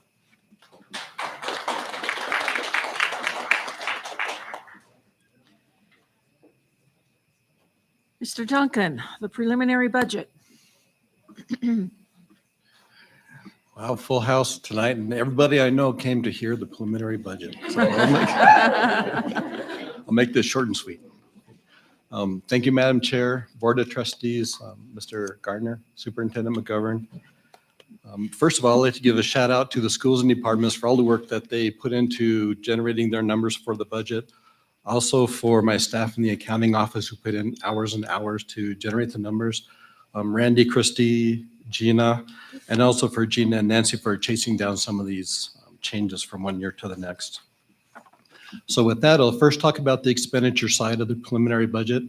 Then I'll move to the revenue side, and then finally, we'll talk about the fiscal projection for the next 3 years. I won't go through every line item, and you're welcome. But there are some highlights I'd like to point out. To account for some of the changes, most of what's going on there are servicing the salary schedules. So that would be granting the steps, the lanes, the 1.2% for those people that are topped out. There's also raises to the base. There are some added positions, namely the director of HR. There's an HR generalist and also some additional special ed positions. There are increased software costs, increased utilities cost, which should be no surprise to anybody. There are some carryover POs that are, the dollars are the same, but we're shown in different line items. And also there's an increase in contingencies. Any questions on the expenditure side? Any questions? Please proceed. Okay, very good. Give Zach a little bit of time there. Yeah, would you please go to the next slide? Yes, perfect, thank you. So at the top, what's going on the revenue side is our average daily membership is down just shy of 198 kids, so that's a good chunk of change for the district. As far as the estimated foundation guarantee, that is actually up about 2.4, and that's mainly due to the external cost adjustment that was granted by the legislature this session. Some of the other big changes going on the right side, there are excess tax collections that were down from last year. The cash that we needed to use to balance the budget is also down from last year. And our overall reserves are up about 1.3 over last year. Questions on the revenue side? Any questions? Please proceed. Okay, next slide, please, Zach. Thank you. So what you're looking at here, and it's only about half of this report. So the top half is the revenues, the bottom half are the expenditures. The columns going across, beginning with the middle, those are our fiscal years. So we're mainly going to concentrate on the second column in. So that's next year's preliminary budget. But we also go out 2 years beyond that to 25, 26. As I mentioned before, our average daily memberships, our ADMs, they're down about 197 kids. If you go down further, our foundation guarantee, like I mentioned before, is up about 2.4. And again, that's due to the external cost adjustment. For professional staff, the amount that was added into the guarantee program was 4.254%. Non-professional staff, 5.377%. Energy, which to us are the utilities, 38.996%, and also supplies 19.477%. So there's some big increases in there. So I'd like to direct your attention to that yellow bar going across toward the top. That's the estimate for the excess tax collections. And last year we had about 4 million that we had collected over. And so how that works is that they basically reduce your foundation guarantee program the following year to account that money that you've already received. This year is a little bit different animal in the sense that we not only get our regular tax collections, but now we're getting our mineral production tax collections every month as well. And so as you could imagine, they swing quite a bit from one month to the next. Luckily that the districts can change our estimate up to the end of March, which we have done, as well as many other districts across the state, because that amount was more than people were expecting. It was very hard to get a good number on that. What's also going on there is we've been collecting our foundation guarantee program throughout the course of the year, and then also these mineral tax productions. Well, these mineral tax productions count against our foundation program. And so we find ourselves that we are needing to pay back the state for the funds that we've already received from the foundation program. And the amount needed to square up with the state for that is about 9.38 million. And this amount is included in the approval to release the payments under the warrants later on in the agenda. And the plan is to pay that back in a series of checks because for cash flow purposes, because if we paid it all at once, we'd have to borrow money to make our payroll. So we'll just do it as we go for cash flow. Okay, down toward the second half of the report on the expenditures. Again, what's included in there? The steps and lanes, 1.2% for the topped out employees. The raises to the base for certified, classified, and also administrative staff. The additional positions that were already mentioned. Increase in contingencies again, and also an operational transfer to the nutrition services program if it's needed. If you go down to the skinny bar toward the bottom, and we're balanced for this next year's preliminary budget. We're balanced for the year after that. And the following year, 25, 26, there is a deficit, but we've got a few years to figure out how that gets worked out. That big decrease is mainly due to our loss of students on our ADMs. So we're hoping that we can pick some of those up over time. We hope to hit our cash target of about 16.5 million, which is about where we started the year from. If we underestimate the taxes that we get collected that count toward the foundation program guarantee, the state will make that up next year in October. So if there's a deficit, then we'll be getting more funding from the state next year. If we overshoot that estimate, there's about 100,000 or so baked into the preliminary budget for next year, and a little bit larger amounts for the ensuing years. So with that, open it up to any questions the board may have. Any questions? Thank you to you and all your staff for getting that together. Very good. Thank you. Thank you. Chair Jellicoe. Superintendent McGovern. I'm sorry to interrupt our meeting at this point, but we have two very cute little ones that would like to address the board, and it's getting close to it is getting close to their bedtime, and so they want to go home, but they have a message for you if you don't mind. Please proceed.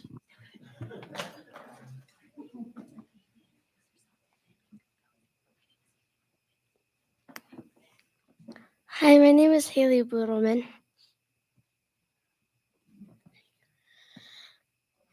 Hi, my name is Leif Summers.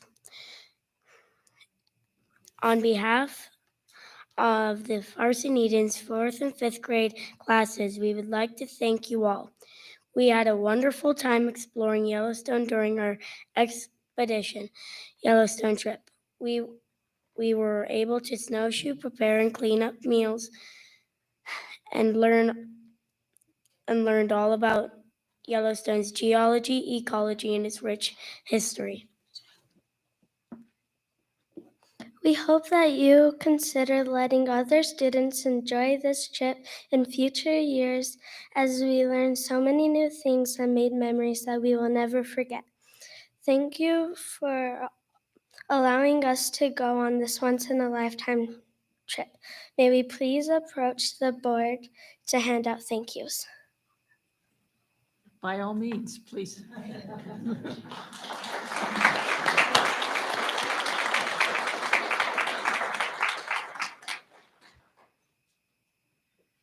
Thank you for sharing the experiences that you had. Thank you.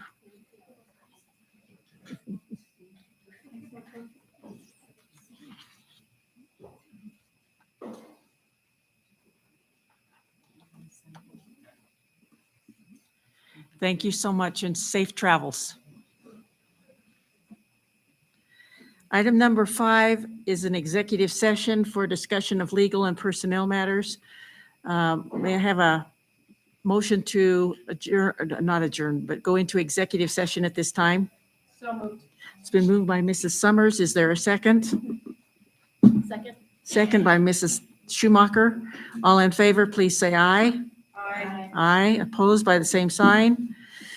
Okay, we'll be in an executive session for legal and personnel matters. We don't anticipate this being a long one. So, thank you.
I'd entertain a motion to return from executive session. Moved by Mr. Wright. Is there a second? Second by Mrs. Thompson? Oh, Mrs. Cochran. Thank you. Okay, all in favor, please say aye. Aye. Opposed by the same sign. Motion passes. Moving on in the agenda. If a member, this is the communications or correspondence. If a member of the public initiates specific complaints or charges against an employee in order to protect the employee's rights to privacy and due process, the board will only hear those complaints or charges in closed session. The board encourages concerned individuals to file complaints using the appropriate district complaint procedure and appropriate forms, which can be obtained from the district's website. As per policies B, DDH, and KD, please limit your comments to the board to one time. If your comments have been previously submitted in writing, please refrain from addressing the board a second time. Written comments will be posted to the agenda in the written public comment section below. Written public comments must be received by 1:00 p.m. on the day of the board meeting and will be available for the public and trustees to view, but will not be read aloud at the board meeting. Policies B, DDH, and KD continue to state, questions asked by the public shall, when possible, be answered immediately by the chairman or referred to staff members present for reply.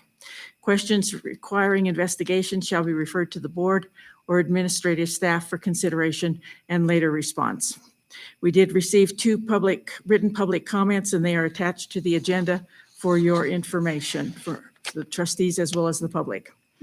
As my comments earlier, I will remind you that we have a 3-minute time limit on your public comment. The second screen back here has a timer on it. I will give you an indication of 1 minute left when you have 1 minute remaining.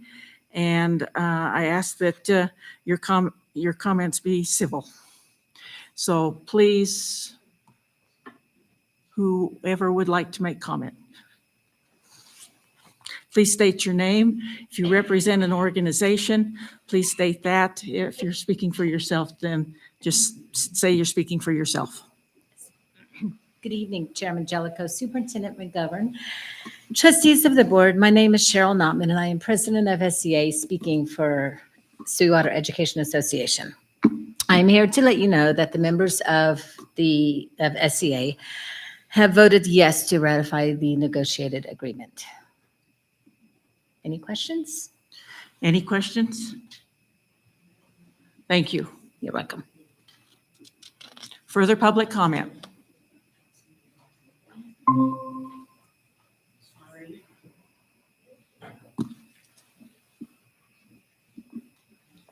Good evening, Chairman Jellicoe and Superintendent McGovern. I'm Melissa Gold. I'm just a mother, not representing anything.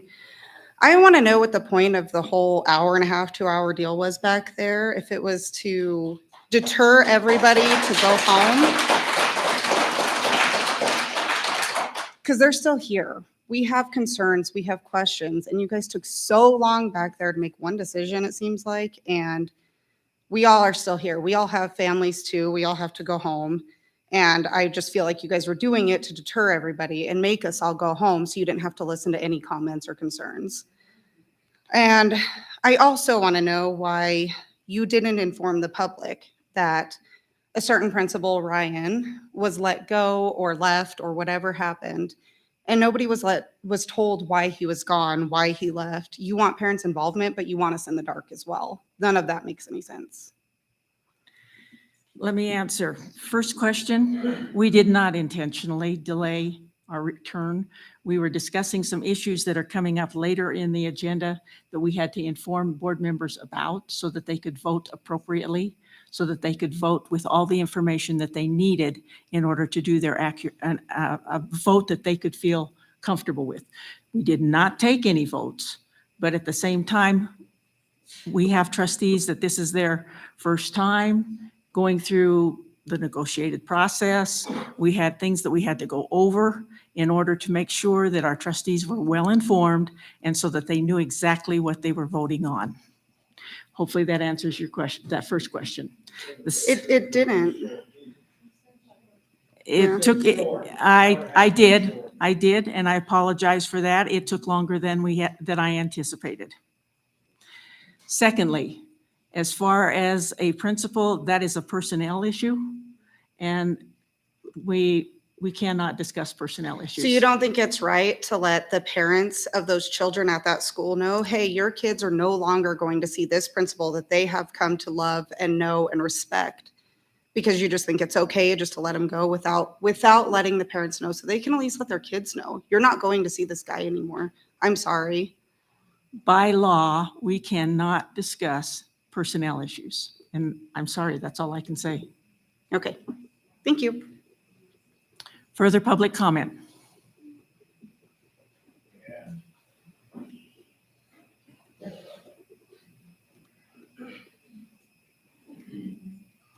My name's James Graham. I'm a parent.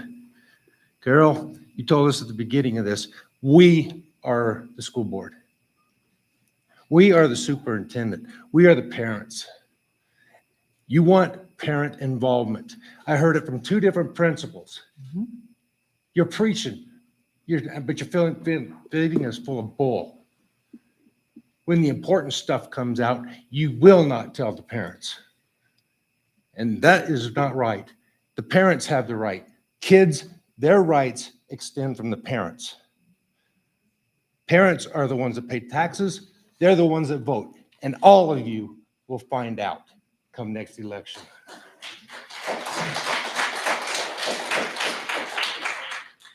Further public comment?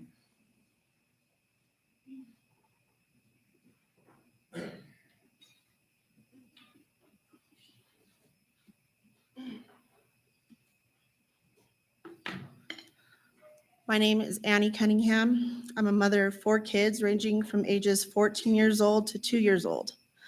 My 9-year-old is a 4th grade student at Eastside Elementary. After what happened when I picked him up from school last Thursday, I knew I needed to come here to advocate for him and to provide everyone listening reasons why my husband and I are withdrawing our 2 oldest children from this district. But first, I want to highlight 3 goals the district strives for when it comes to nurturing a positive learning climate and culture. Promoting positive behaviors and relationships among students, staff, families, and the community. Ensuring schools are safe and secure, and proactively supporting physical, mental, and emotional health.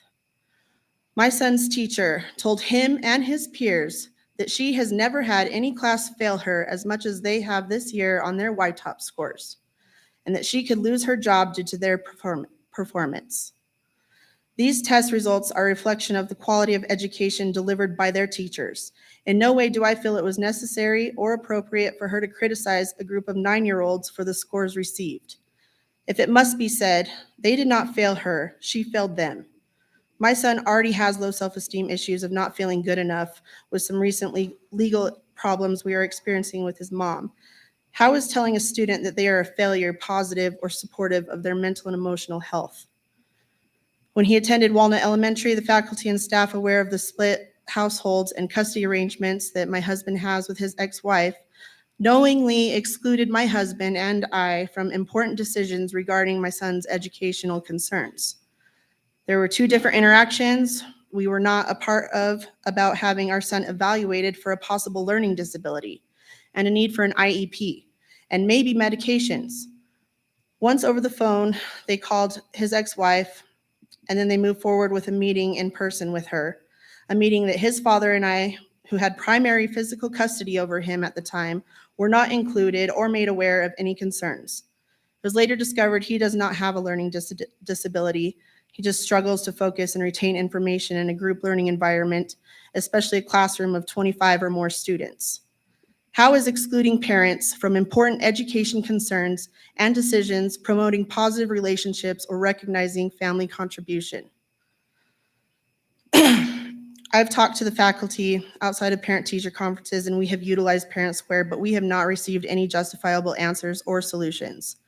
Our minds are made up because we have found success and satisfaction in accredited online virtual learning through K-12 with my oldest daughter for the last 3 years, where our involvement as parents and learning coaches are highly encouraged and valued on an everyday basis. And I have more to say, but my time's cut. Thanks for your time.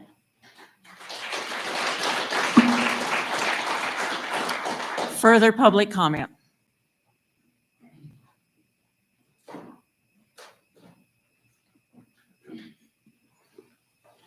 Good evening, Board, Chairman Jellicoe, Superintendent McGovern. I'm here as a parent tonight. I'm concerned about my child at the junior high. We are firm believers in my house that he needs to advocate for his own learning. However, more often than not, he's talked down to by his teachers instead of helpful explanations or even solutions to help him raise his grades. I have seen multiple times the teacher will give him an answer, and when he comes to me asking how he should respond, after multiple times of getting communication that seems to be falling on deaf ears, I then take over communications. I have had teachers blatantly tell my child one thing, and that same day message me something completely different. This kind of unclear communication is not helpful when a parent is truly concerned for their child.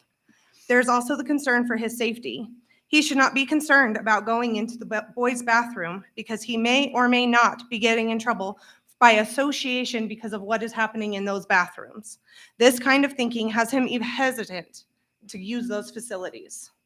As a parent, it is hard to listen to the fact that my child does not feel like they are succeeding in classes due to the teacher not even being able to teach a full lesson because they are too busy trying to handle other behaviors in the class.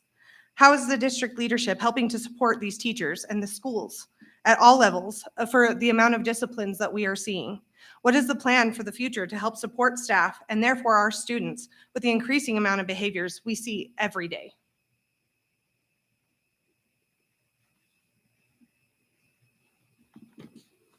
Thank you. Do I have an answer? Not at this time. I will be waiting for an email.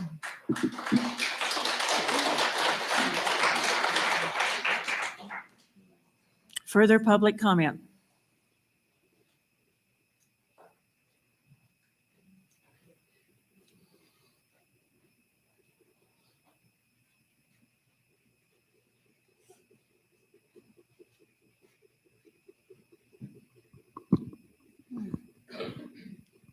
Hello, members of the board. My name is Laura Tolliver Pearson. I am a Sweetwater County resident. Well, was previously Sweetwater County resident. I'm speaking on behalf of all parents and children in Sweetwater County who are falling prey to the drastic overreach by your push of an evil agenda, all tied to federal funding. You're tearing families apart. You are breaking the bond between parents and their children. There is no part in Title IX that enables you to do this. It has never been litigated and has no grounds to be implemented. In the Wyoming Constitution, Article 1, Section 38, right of health care access, each competent adult shall have the right to make his or her own healthcare decisions. The parent, guardian, or legal representative of any other natural person shall have the right to make healthcare decisions, not the school district. Parental rights in education is a must, and yes, this agenda is happening in Wyoming. Local control. There is no local control when many of the decisions you are making are tied to funding. Is it worth it? Do you think our parents, teachers, and students signed up for this? I would say no. Teachers signed up for this profession to make a difference in children's lives, not for this. They can't even teach without fear of a disciplinary action. We entrust our children to you, but should we? Things to ponder. There were 2 parental rights bills in legislature. One didn't make it out of committee, and the other, SF 117, passed through the Senate, then was stuffed in the speaker's drawer with a few failed attempts to get it out. Parental rights is a must. No school entity should have the power to make these decisions without the parents' involvement.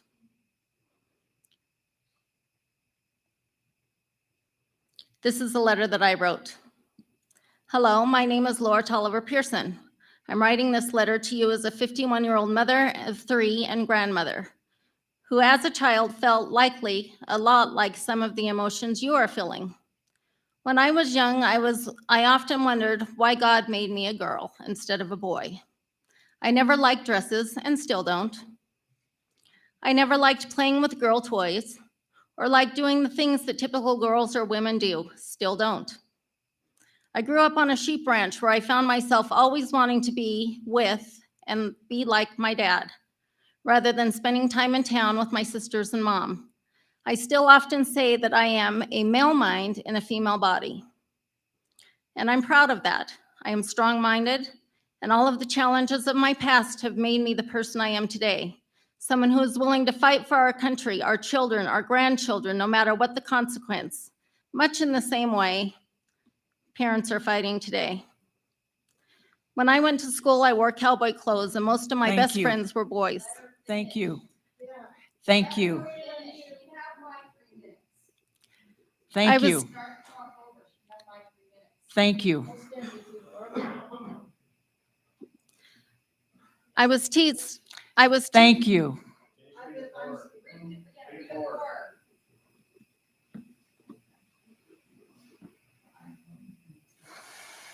Marlene Brady, and I'm from Green River, and hello, board. When I went to school, I wore cowboy clothes, and most of my best friends were boys. I was teased by my peers, but quickly learned how to get through these challenges. One thing you must realize is that God made you the beautiful person you are for a reason. It may not seem that way now, but there is a reason. Please try to resist falling into this misconception that there is something wrong with you and you must change to be happy. But who are you? But who you are, and realize that you will be stronger in the end because of these challenges. But right now, we are fighting a battle of good versus evil, and the good must prevail if we are going to save humanity. I hope this helps and lets you know that you are not alone. Laura.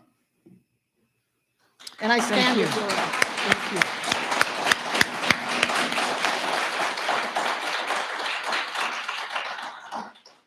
Further public comment?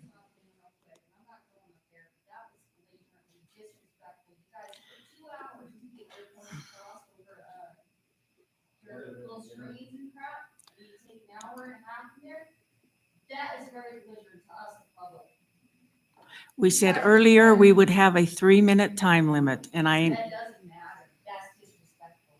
We are your boss. further public comment.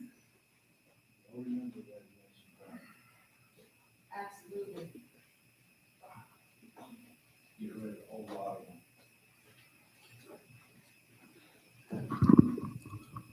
My name is Rick Reese, and I'm representing myself. I wanted to go over briefly some of the 2020, 2021, and 22 YTOP results for grades 3 through 10. Overall, I looked at the chart for Sweetwater County, 58.4% total in math and English of our students are below proficiency. Okay, math in 4th grade, 60% are. 5th grade, 52% are. 9th grade, 73% are below proficiency. 10th grade, 73%. Okay, now you can blame it on COVID, but if I go back to 2019, in math, well, in 2018, math, 50.8% were below proficiency. In 19, 48.8% in math, below proficiency. This isn't something that happened because of COVID. It happens, we have a history of it. We put our trust in you administrators and the teachers. And you guys are struggling, as one of the principals said, struggling. 50% below proficiency. I got to hustle. Okay, now I want to go to why I really came here, addressing your student dress code. It says, as part of learning to live within appropriate limits as one must do in all workplaces and professions. That's what you guys are saying. Modesty and appropriate clothing for the academic environment are minimum standards. Minimum. And then it also says anything that is a disruption to the educational process should not be allowed. Now, where do furries in the junior high fit into this? I have a granddaughter attending there who's been barked at, hissed at. It's ridiculous. Where do I want the board to think about and then come up with some answers? How does dressing as a furry enhance one's educational experience? How does that happen? How? It's a disruption. Thank you. It's inappropriate. One other thing, I have 8th grade granddaughter that doesn't know what 4 times 9 is. I have a 10th grade grandson who couldn't tell me what 6 times 7 is. Think about it. Thank you.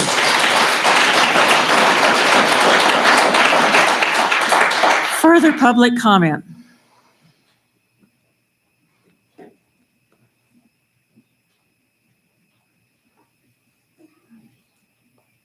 Hello. My name is Sherelle O'Driscoll. I'm here as a parent. I also am on the accountability board where we are starting to ask questions, and I want everybody to know that this is not a witch hunt. We are just trying to have adult conversations and get to issues that we need to get through and make it where we can have a cohesive environment again. It is ungodly the amount of emails, messages that I get from teachers that do not want to come forward because of retaliation.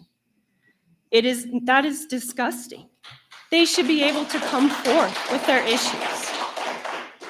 And then I am hearing a lot of inconsistencies with the consequences. Or one kid will do one thing, get charged or get the punishment of this, another kid does the same thing, walks. It's not okay. Or I'm hearing that major write-ups are being turned and written to minor write-ups and changed.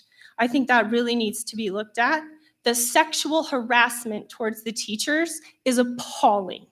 I encourage you to look up what a blue hot dog is, because a 5th grade student asked a teacher if she has ever had a blue hot dog. For those of you that do not know what a blue hot dog is, it is a penis covered in STDs. Asked a teacher that, and nothing went on. It's over and over. When can we come back to a district we can be proud of? My youngest is 3, my oldest is 5, going into 5th grade. I don't want her to be scared. I don't want to be scared for her. I want to be proud and be like, we don't have a crappy graduation rate. This is a district that has massive potential. I come from a really small community, and it's hard to come to bigger places, but at the same time, my kids have more opportunity here. But it is appalling. And as a teacher, I also work at Western, and I teach the phlebotomy class. I'm not a full-on teacher. I just teach 6 hours a week, but I love it, and it's fun. But I can definitely tell the caliber of the students that come out of Rock Springs and the ones that come out of Green River in my classroom. This disrespect, everything, their work ethic, it is completely different. And parents want to support you. We want to be there to discipline our children. There are many of us that know, let us know. I will come down there, and if I need to give my kid a spanking in the parking lot, I'm gonna do it. My kid does not need, we just need to find a way to come together. It does not need to be so vile, and it is not a witch hunt. But please, start listening and working with us, please. Thank you. Thank you.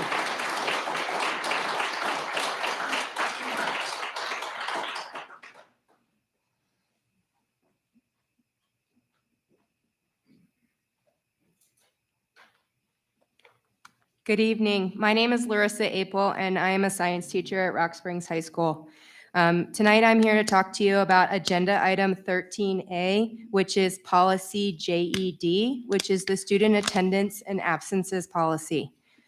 This policy was part of an email that was sent out on Monday, April 24th at noon for feedback from staff, and the due date for feedback was on Wednesday at 4:15. Barely a 48-hour turnaround. Normally in the past, we have a 3 to 4 week turnaround to provide feedback. This is a really important policy. Attendance is something that we struggle with in the secondary, and the changes that are proposed in this policy, I don't feel that staff had proper time to provide feedback. While I know it was sent out, it comes in emails that we see but don't see. Some people get hundreds of emails a day, and it can be easily overlooked. In addition, that Wednesday it was due was the reunification. So people were very distracted and didn't have time to put in feedback. I would like to ask that you push this policy back to the policy committee and open up more time for staff to provide feedback to the policy committee before voting on it next month. I'd also like to propose some changes maybe to how we do this. Something as important as the attendance policy with proposed changes shouldn't just be an email. I know you are giving us time to provide feedback, but it is so easy to overlook those emails. I printed it out on Monday, meant to look at it on Tuesday, and then with the reunification on Wednesday, didn't have time to put it back. And that's for somebody who pays attention to those things. I would love to see something as important as that, having those proposed changes addressed at staff meetings with the entire staff so that the staff could provide feedback all at once that could then be taken back to the policy committee so that everyone could provide that feedback and be aware of what's going on. I want to presume positive intentions, but it feels like the manner in which we do it, it feels that changes are being pushed through and that we really don't have the say that we'd like to say. And since we just completed a climate survey where they asked about teacher feedback and involvement in decision-making, I think that maybe we could make some changes to improve that so that everyone's aware and has proper feedback on what changes are being made. Thank you.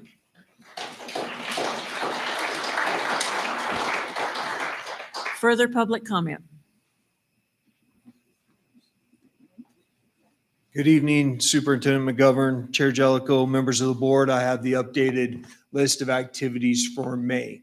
So I'll hand this off to Murr and you can get a copy of it. Thank you. Thank you.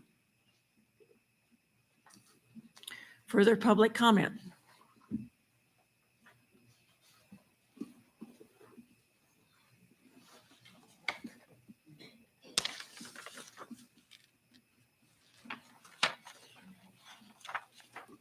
Bill Tolliver from Rock Springs, Wyoming. I'm in favor of funding public education. But right now, I think I, as a property owner, ought to have the right to say where those funds go. And right now, I am not Catholic, but I would rather fund the parochial school in Rock Springs than public education here, because kids there are getting educated and kids in the public arena are not. And I think you need to wake up and get on the ball. Thank you.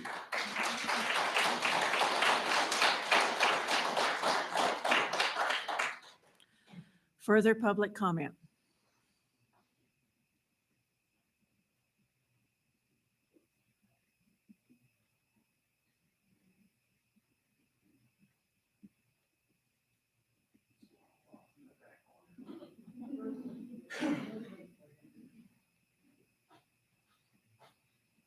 Hello, my name is Glenn Redden. I just have a question. Obviously, a lot of us are here because of concerns over a lawsuit that is going on. I understand a lot of that can't be discussed legal stuff. But anyhow, policy or procedure, was the decisions made that happened with the child, was it policy or procedure that kept the parents out? And if it was a procedure and not a voted on policy by the board, will that change? Will the board change it to where these procedures cannot just be handed off, that everything must go through the board, or you don't want the responsibility? I'm not sure what your question is, sir. Was it a policy that the parents were not communicated to with the situation with their daughter, or was it a procedure?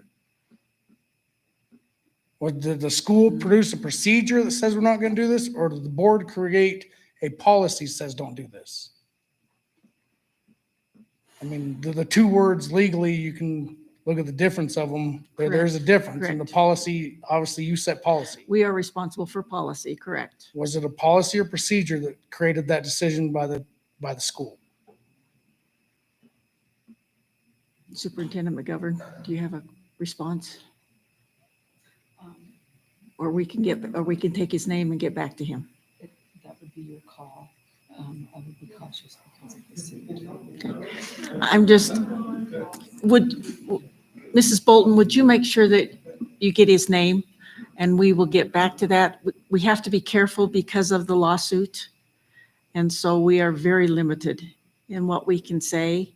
So if you will give Mrs. Bolton your name, we will check and see what we can respond. Okay. And one other thing, if it was procedure that the board did not approve of, will there be changes by the board so these schools cannot make procedures as such? They must review it through the board before it can come out. Where's the accountability going to lay? Again, we will get back to you on that. Okay.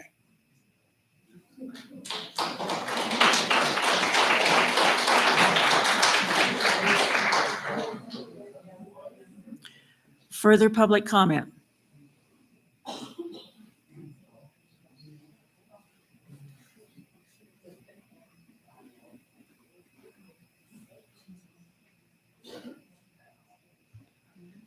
Chairman Jellicoe, members of the board, thank you for your time here tonight. With respect to the pendency of a lawsuit, I think one thing, obviously you should listen to your lawyers. They're smart people. They're trying to do their best, of course. But I would not let the pendency of a lawsuit paralyze the board from taking action, okay? Your lawyer will tell you that if you adopt a new procedure or policy to fix what many believe was a mistake in the past, under the relevant rules of evidence, that can't be used against you. And so ask your lawyers about that. So I think it's common sense that parents want to be informed about material information concerning their own child, right? There's probably broad agreement upon that. And so I believe in local control. I think the board, you should be allowed to make a policy that makes common sense so that parents can be reasonably informed of very important information about their children and do that in a way that doesn't endanger children. I think you can do that. I think it's better for this board to get out in front of it to the extent you can to make a policy and procedure that makes sense as opposed to a more heavy-handed approach, say from the state legislature, right? I expect there will be parental rights bills that will be introduced next legislative session. It would be my hope that we can do something that honors parental rights in a way that still preserves local decision-making authority. So my 2 cents here are don't let, just because you have a litigation going on, don't be frozen. You can do the right thing. You can make reasonable policy. You can change your policy without fear that it's going to adversely affect your position in the courts. So thank you very much. Thank you.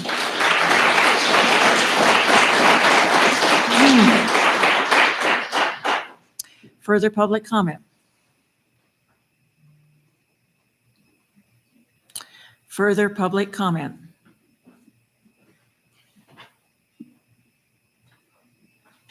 Further public comment?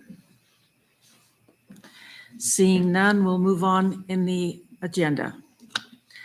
Item number 7, approval of the 2023-2024 negotiated agreement pending the recommendation of the Sweetwater Education Association, which you heard Mrs. Notman get up and say that the SEA had approved the agreement. Is there a motion to approve? So moved, Madam Chair. It's been moved by Mrs. Thompson. Is there a second? Second by Mrs. Cochran. All in favor, please say aye. Aye. Aye. Opposed by the same sign. Motion passes.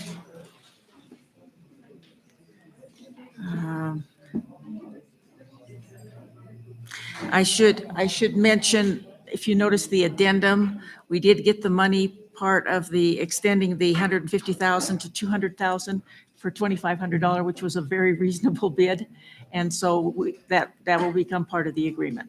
Okay. Number 8, human resources, approval of the classified employees and administrator steps, off-schedule salary increases and salary payments. Is there a motion? So moved. It's been moved by Mrs. Summers. Second? Second. Second by Mrs. Wood. All in favor, please say aye. Aye. Aye. Opposed by the same sign. Motion passes. B, approval of the salary schedules for the 2023-2024 school year effective July 1st, 2023. Is there a motion? It's been moved by Mr. Wright. Is there a second? Second. Second by Mrs. Thompson. All in favor, please say aye. Aye. Aye. Opposed by the same sign. Motion passes. Treasurer's reports. Mrs. Summers.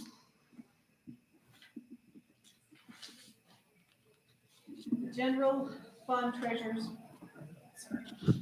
The General Fund Treasurers Report for the month of April 2023. Beginning balance was a total of $24,528,913.90. Revenues received during the month were $8,436,746.30. Interbank transfers were $10,570,000, less the warrants written during the month of $9,795,808.23, and interbank transfers out of $10,570,000.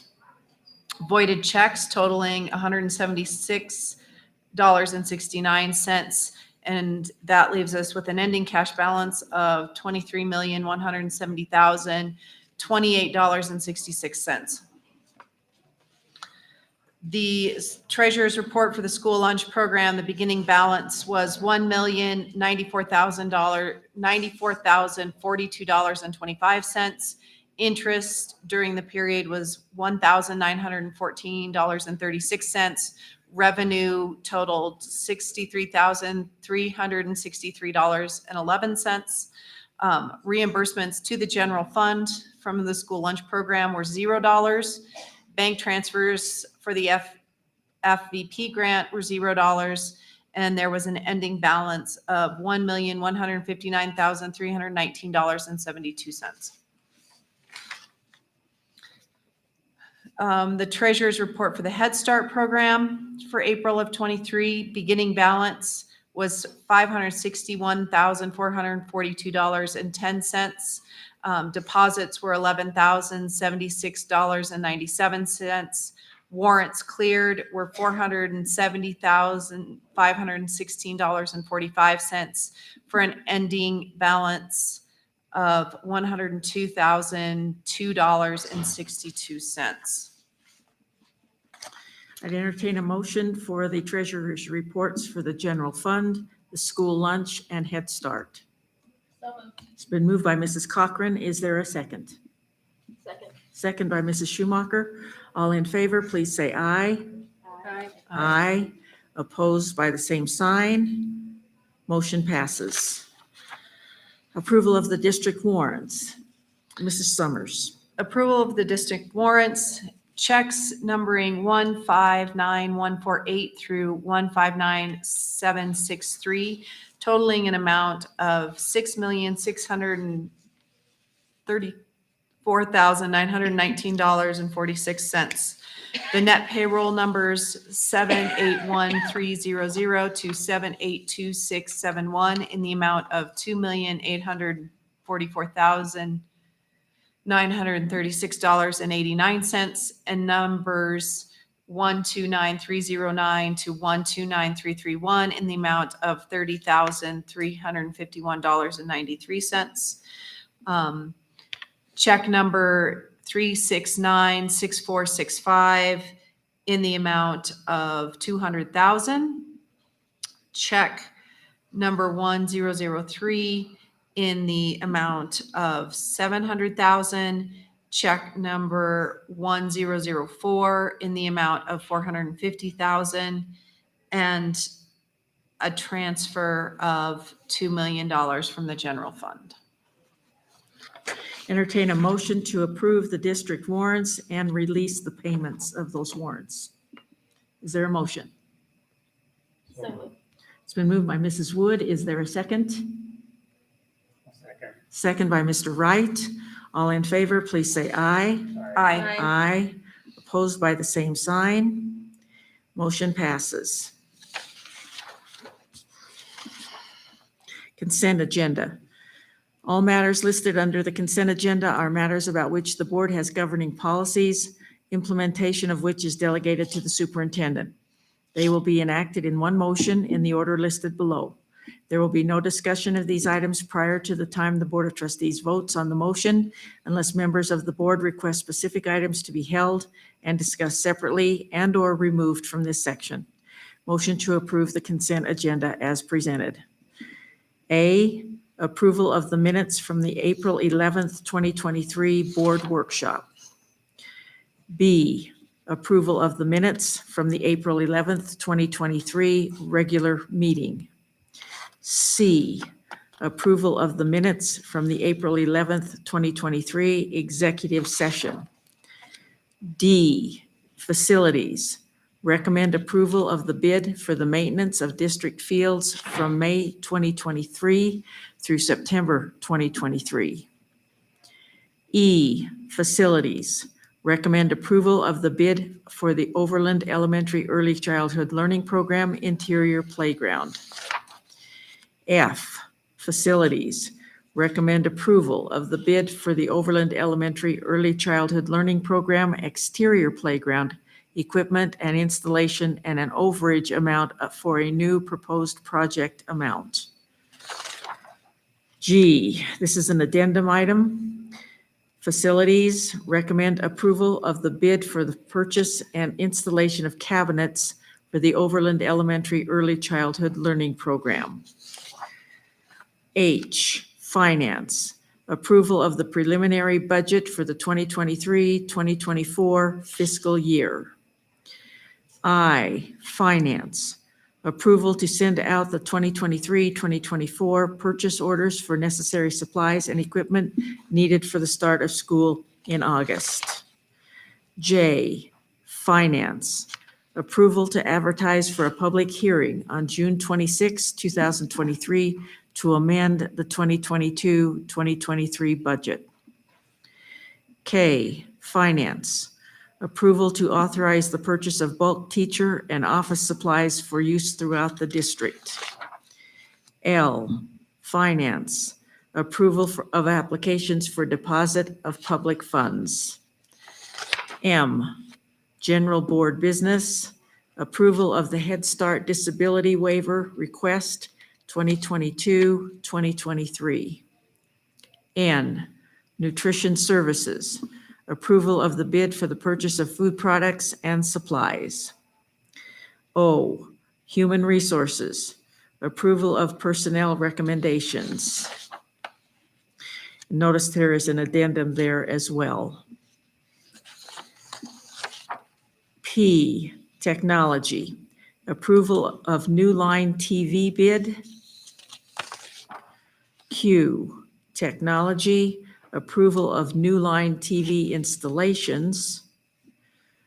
R, Technology, approval of the 2023 network expansion wiring bid. S, Technology, approval of the 2023 network expansion network hardware bid. T, Technology, approval of the 2023 network expansion, the camera bid. U, Technology, approval of the 2023 network expansion miscellaneous hardware bid. Is there a motion to approve the consent agenda? It's been moved by Mr. Wright. Is there a second? Second. Second by Mrs. Summers. All in favor, please say aye. Aye. Aye. Opposed by the same sign. Motion passes. Item number 12, district daycare rates for 2023, 2024. This is an addendum item, approval of the district daycare rates for 2023, 2024. Is there a motion? So moved. It's been moved by Mrs. Thompson. Is there a second? Second. Second by Mrs. Wood. All in favor, please say aye. Aye. Aye. Opposed by the same sign. Motion passes.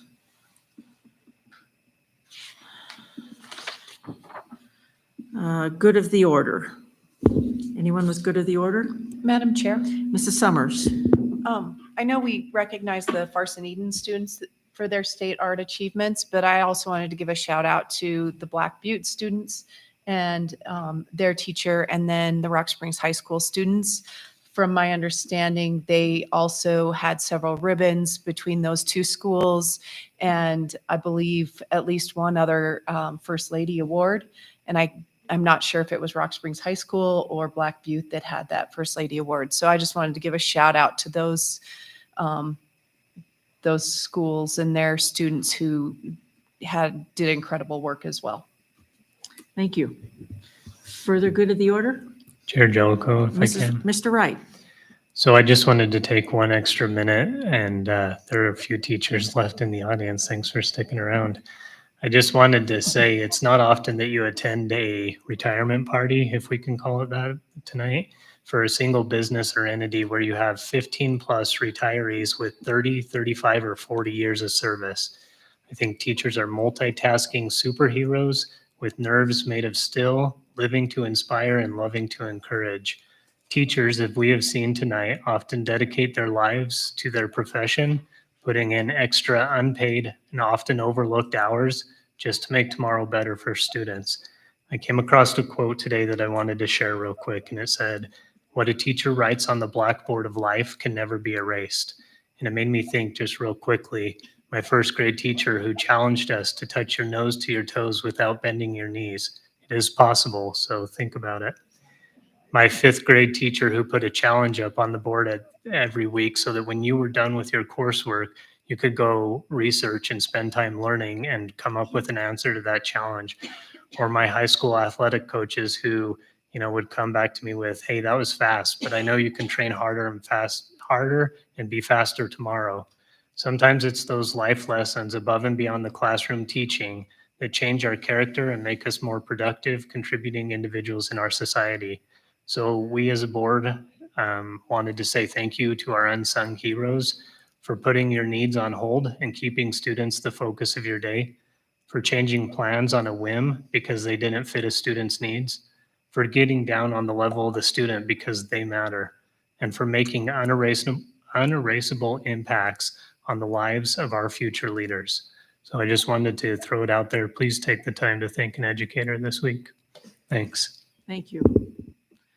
Any other, Mrs. Thompson? Madam Chair, I just wanted to just give a little bit information on the climate survey. I've been having quite a few questions coming my way. So I just wanted to remind everyone that the board did vote to go with Upbeat. We will go with them first, and they will complete the survey to the teachers at this time. Then the results and data will then be reviewed.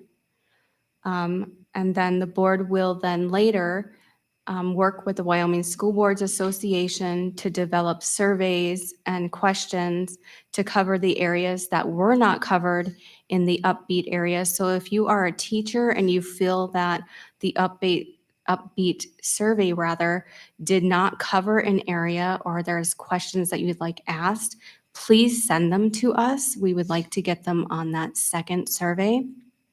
The Wyoming School Boards Association will not only include a teacher's survey, but it will include a student, community members, and of course, parents. And so that will be developed after we get going with Upbeat. We wanted to get that process going first with our staff, and then we will move on to the community. So I just wanted to clarify that because, like I said, I am having quite a few questions come my way as to why we weren't doing all of these in-depth surveys, and we don't want to hit you with too many surveys all at once, but they will be coming probably in the fall. And I believe Upbeat is also doing the exit surveys, are they not? That's correct. So Upbeat will be conducting all of the exit surveys so we can gather data and start utilizing that information that we receive from those surveys. Thank you. Thank you. Further good of the order. I just want to compliment all of those that were involved with the high school production of Mamma Mia. The production was well done. If anybody got a chance to see it, the kids, and it was a huge cast. It was great to see them singing and dancing, thoroughly enjoying what they were doing. And I know the audience thoroughly enjoyed their performance. So I just wanted to give a shout out to all those that were involved with that production and the high school staff. Any further good of the order? Okay, then new business. You'll notice that board information policy JED, student attendance and absences. B is also board information policy JEDA on truancy. C is board information for policy IKEA, course requirements for 7th and 8th grade. D is board information for policy IKEAB, course requirements for Farson Eden Middle School. And E is board information policy GCN-R, Wyoming C's rubric. F is board information policy IKF, graduation requirements. G is board information policy IKFA, Wyoming Post-Secondary Education Options Program. H is the vacancy notice as of today, May 8th, 2023. I is the April 2022 Head Start Governing Board and Policy Council Monthly Report. Those are all just for board information. And we'll take a look at those next month. Again, please note that we had a consent agenda item. Please mark your calendars for June 26th for a second board meeting in June having to do with the budget. Okay. We no longer need the executive session, item number 15. So I would entertain a motion to adjourn. So moved, Madam Chair. It's been moved. Is there a second? Second. Second by Mrs. Wood, that we adjourn. All in favor, please say aye. Aye. Aye. Opposed by the same sign. Motion passes.